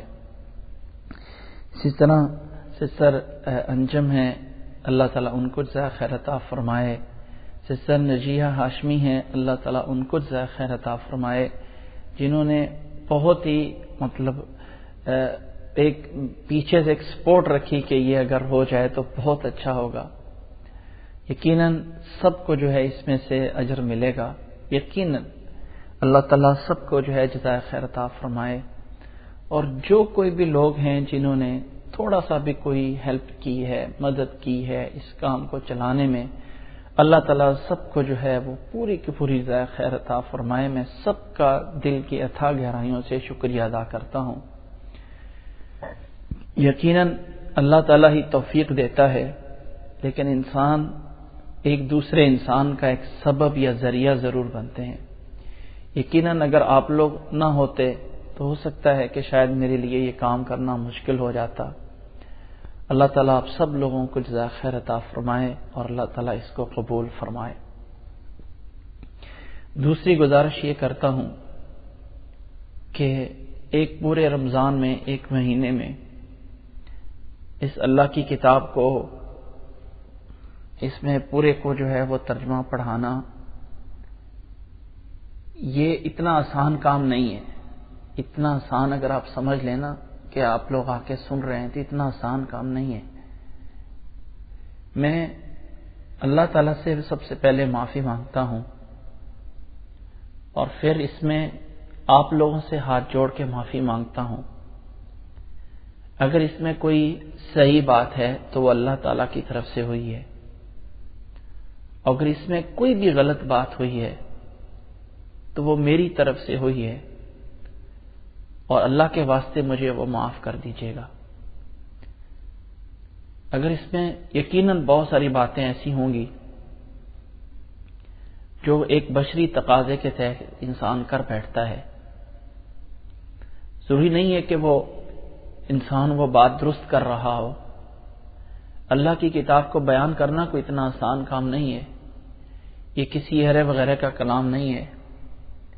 اس میں کہیں انسان ترجمہ کرتے وقت الفاظ آگے پیچھے ہو جاتا ہے، ٹائم کم ہوتا تھا، چیز جو ہے اس کا پورا کرنا مشکل ہو جاتا تھا۔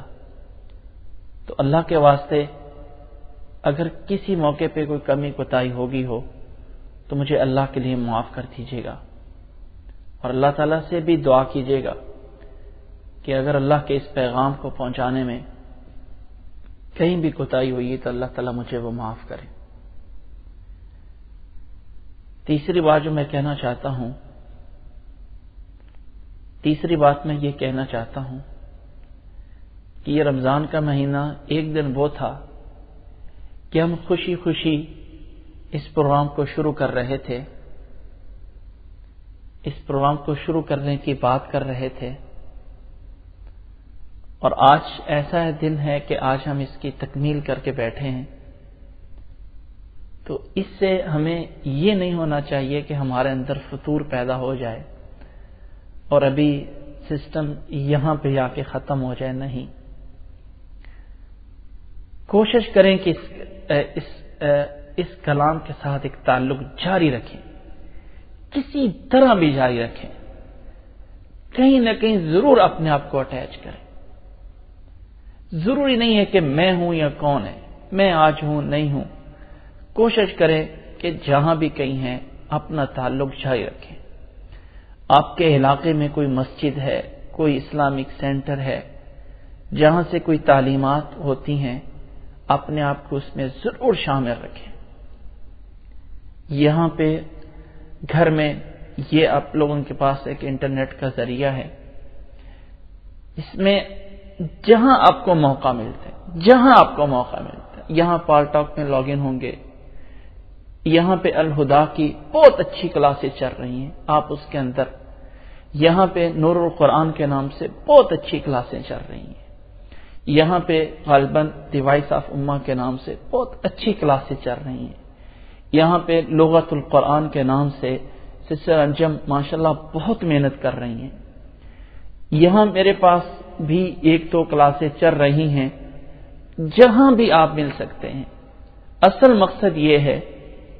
مقصد یہ ہے کہ اپنے آپ کو اٹیچ رکھیں۔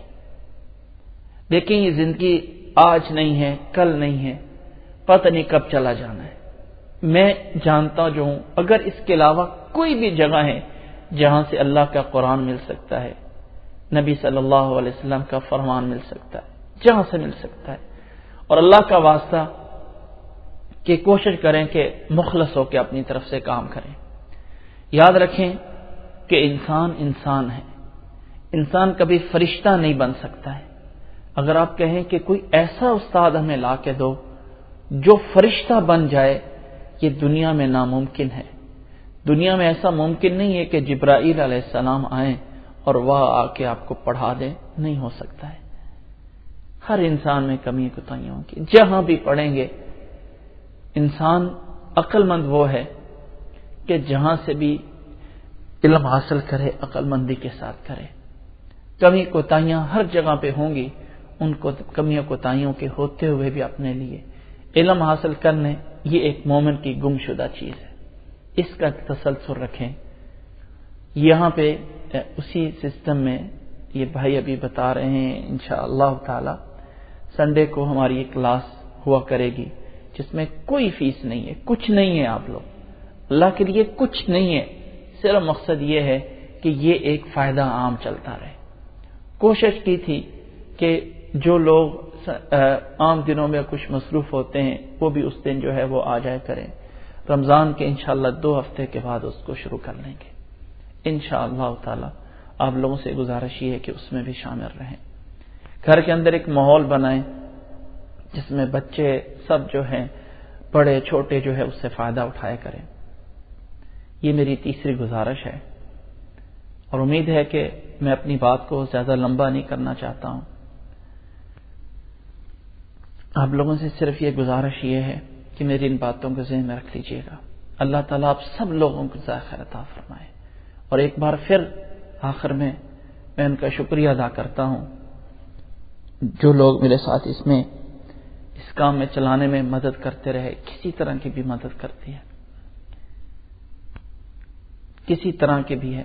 اللہ تعالیٰ سب کو جزائے خیر عطا فرمائے. اور خاص طور پہ جن لوگوں نے اس کے ساتھ طارق بھائی ہیں، سسٹر نجیہ ہاشمی ہیں. سسٹر نجیہ ہاشمی کی بھی یہاں پہ الرحمہ کے نام سے غالباً فرائیڈے کو بھی کلاس ہوتی ہے. اس کے علاوہ باقی دنوں میں بھی ہوتی ہے. الرحمہ.org کے نام سے بھی ان کی ویب سائٹ ہے. وہاں پہ بھی ان کی آپ تفاصیل پوری دیکھ سکتے ہیں. تو اللہ تعالیٰ ان کو بھی جزائے خیر عطا فرمائے.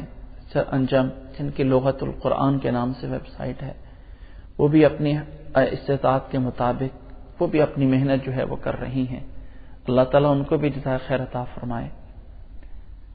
اور اللہ تعالیٰ یعنی کوشش کریں کہ کہیں نہ کہیں نہ گریں. سب سے میرا دل سے اتھا گہرائیوں سے ان کا شکریہ ادا کرتا ہوں اور کمی کوتاہی ہونے پہ آپ لوگوں سے بھی معافی مانگتا ہوں اور اپنے رب سے بھی معافی مانگتا ہوں. اور آپ تیسری گزارش میں نے یہ کی ہے کہ آپ لوگوں سے یہ کی ہے کہ آپ لوگ جو ہیں کوشش کریں کہ رمضان کے بعد بھی سسٹم میں لگے رہیں. اور اب ہم دعا کرتے ہیں صرف اس بنیاد پہ کہ بہت سے لوگوں نے آپ میں سے دعا کے لیے بھی کہا ہے. اللہ تعالیٰ سب کے جو ہے وہ قبول فرمائے. الحمدللہ رب العالمین، الحمدللہ رب العالمین عدد خلقہ ورضا نفسہ وزنة عرشہ ومداد کلماتہ. اللهم لا أحصي ثناء عليك أنت كما أثنيت على نفسك. اللهم لا أحصي ثناء عليك أنت كما أثنيت على نفسك. اللهم صل على محمد وعلى آل محمد كما صليت على إبراهيم وعلى آل إبراهيم إنك حميد مجيد. اللهم بارك على محمد وعلى آل محمد كما باركت على إبراهيم وعلى آل إبراهيم إنك حميد مجيد. ربنا آتنا في الدنيا حسنة وفي الآخرة حسنة وقنا عذاب النار. ربنا لا تزغ قلوبنا بعد إذ هديتنا وهب لنا من لدنك رحمة إنك أنت الوهاب. ربنا لا تؤاخذنا إن نسينا أو أخطأنا. ربنا لا تؤاخذنا إن نسينا أو أخطأنا. ربنا لا تؤاخذنا إن نسينا وأخطأنا. ربنا ولا تحمل علينا إصرا كما حملته على الذين من قبلنا.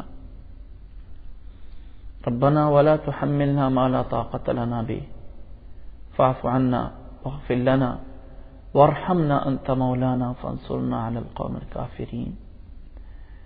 اللہ ہمارے اگلے پچھلے ہر قسم کے چھوٹے بڑے گناہوں کو معاف فرما دے۔ اللہ ہمارے اگلے پچھلے چھوٹے بڑے ہر قسم کے گناہوں کو معاف فرما دے۔ اللہ ہمارے اعمال کو قبول فرما لے۔ اللہ ہمارے اعمال کو قبول فرما لے۔ اللہ اس میں جو بھی کوئی کمیاں کوتاہیاں ہیں اللہ اسے معاف کر دے۔ اللہ ہمارے رمضان کے روزوں کو قبول فرما لے۔ اللہ ہمارا رات کا قیام کرنا قبول فرما لے۔ یا اللہ رات کے قیام میں جو کمی کوتاہی ہوئی ہے اللہ اسے معاف کر دے۔ اللہ اسے معاف کر دے۔ اللہ تیرے اس کلام کا پڑھنا وہ ہم سے قبول فرما لے۔ اللہ ہم حق ادا نہیں کر سکیں اللہ تو ہم سے قبول فرما لے۔ اللہ جو کمی کوتاہی ہوئی ہے اللہ ہمیں معاف فرما دے۔ اللہ جو کوئی کمی کوتاہی ہوئی ہے اللہ ہمیں معاف فرما دے۔ یا اللہ جن بھائی بہنوں نے دعا کے لیے کہا ہے اے اللہ سب کی ضروریات حاجات مسائل کو حل فرما دے۔ اے اللہ سب کے مسائل حاجات ضروریات کو پورا فرما دے۔ اے اللہ جو مسلمان اس دنیا میں ہیں یا اللہ تمام مسلمانوں کی مدد فرما۔ اے اللہ دنیا کے کسی کونے بھی جو مسلمان مظلوم ہیں اے اللہ سب کی مدد فرما۔ اے اللہ برما کے مسلمانوں کی مدد فرما۔ اے اللہ سوریہ کے مسلمانوں کی مدد فرما۔ اے اللہ فلسطین کے مسلمانوں کی مدد فرما۔ اے اللہ میں صحیح راستے پہ چلنے کی توفیق عطا فرما۔ اے اللہ جہاں کہیں کوئی مسلمان مصیبت میں پھنسا ہوا ہے اے اللہ اپنی رحمت سے نجات عطا فرما دے۔ اے اللہ رمضان کے بعد بھی ہمیں دین کے اوپر صحیح طرح چلنے کی توفیق عطا فرما۔ اے اللہ جو کوئی مسلمان بیمار ہے اللہ اس کو شفائے کاملہ عاجلہ عطا فرما۔ اے اللہ اگر کسی کو کوئی کاروبار میں مسئلہ ہے اللہ اس کے مسائل کا حل فرما دے۔ اے اللہ اگر کسی کے کوئی اولاد کا مسئلہ ہے اللہ اس کو بھی حل فرما دے۔ اے اللہ اگر کسی کے گھروں میں کوئی مسائل ہیں اللہ اسے بھی حل فرما دے۔ اور اے اللہ سب سے بڑی چیز ہمیں آخرت کے عذاب سے محفوظ رکھ لے۔ اے اللہ ہمیں عذاب قبر سے بچانا۔ اے اللہ ہمیں عذاب قبر سے محفوظ رکھنا۔ اے اللہ ہمیں قبر کے عذاب سے بچانا۔ اے اللہ ہمیں جنت الفردوس کا مستحق بنا دے۔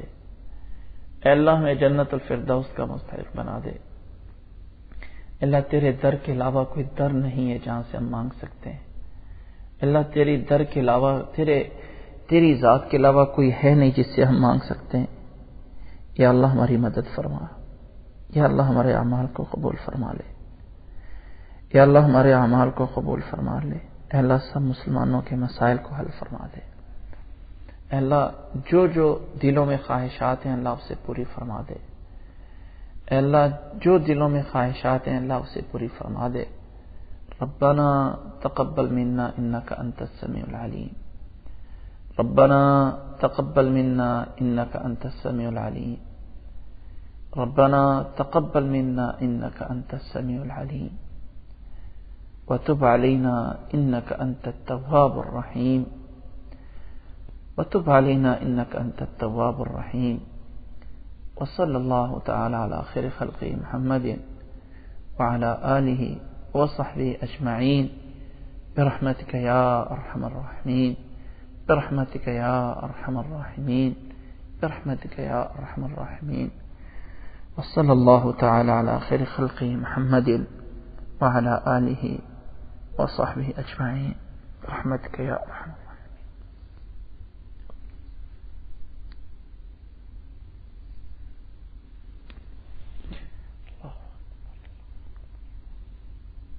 فرمائے تو آج کا پروگرام یہیں پہ اختتام کرتے ہیں دعا کے ساتھ۔ کل ذہن میں رکھیے گا سبحانک اللہم و بحمدک اشہد ان لا الہ الا انت استغفرک و اتوب الیک۔ السلام علیکم ورحمۃ اللہ وبرکاتہ۔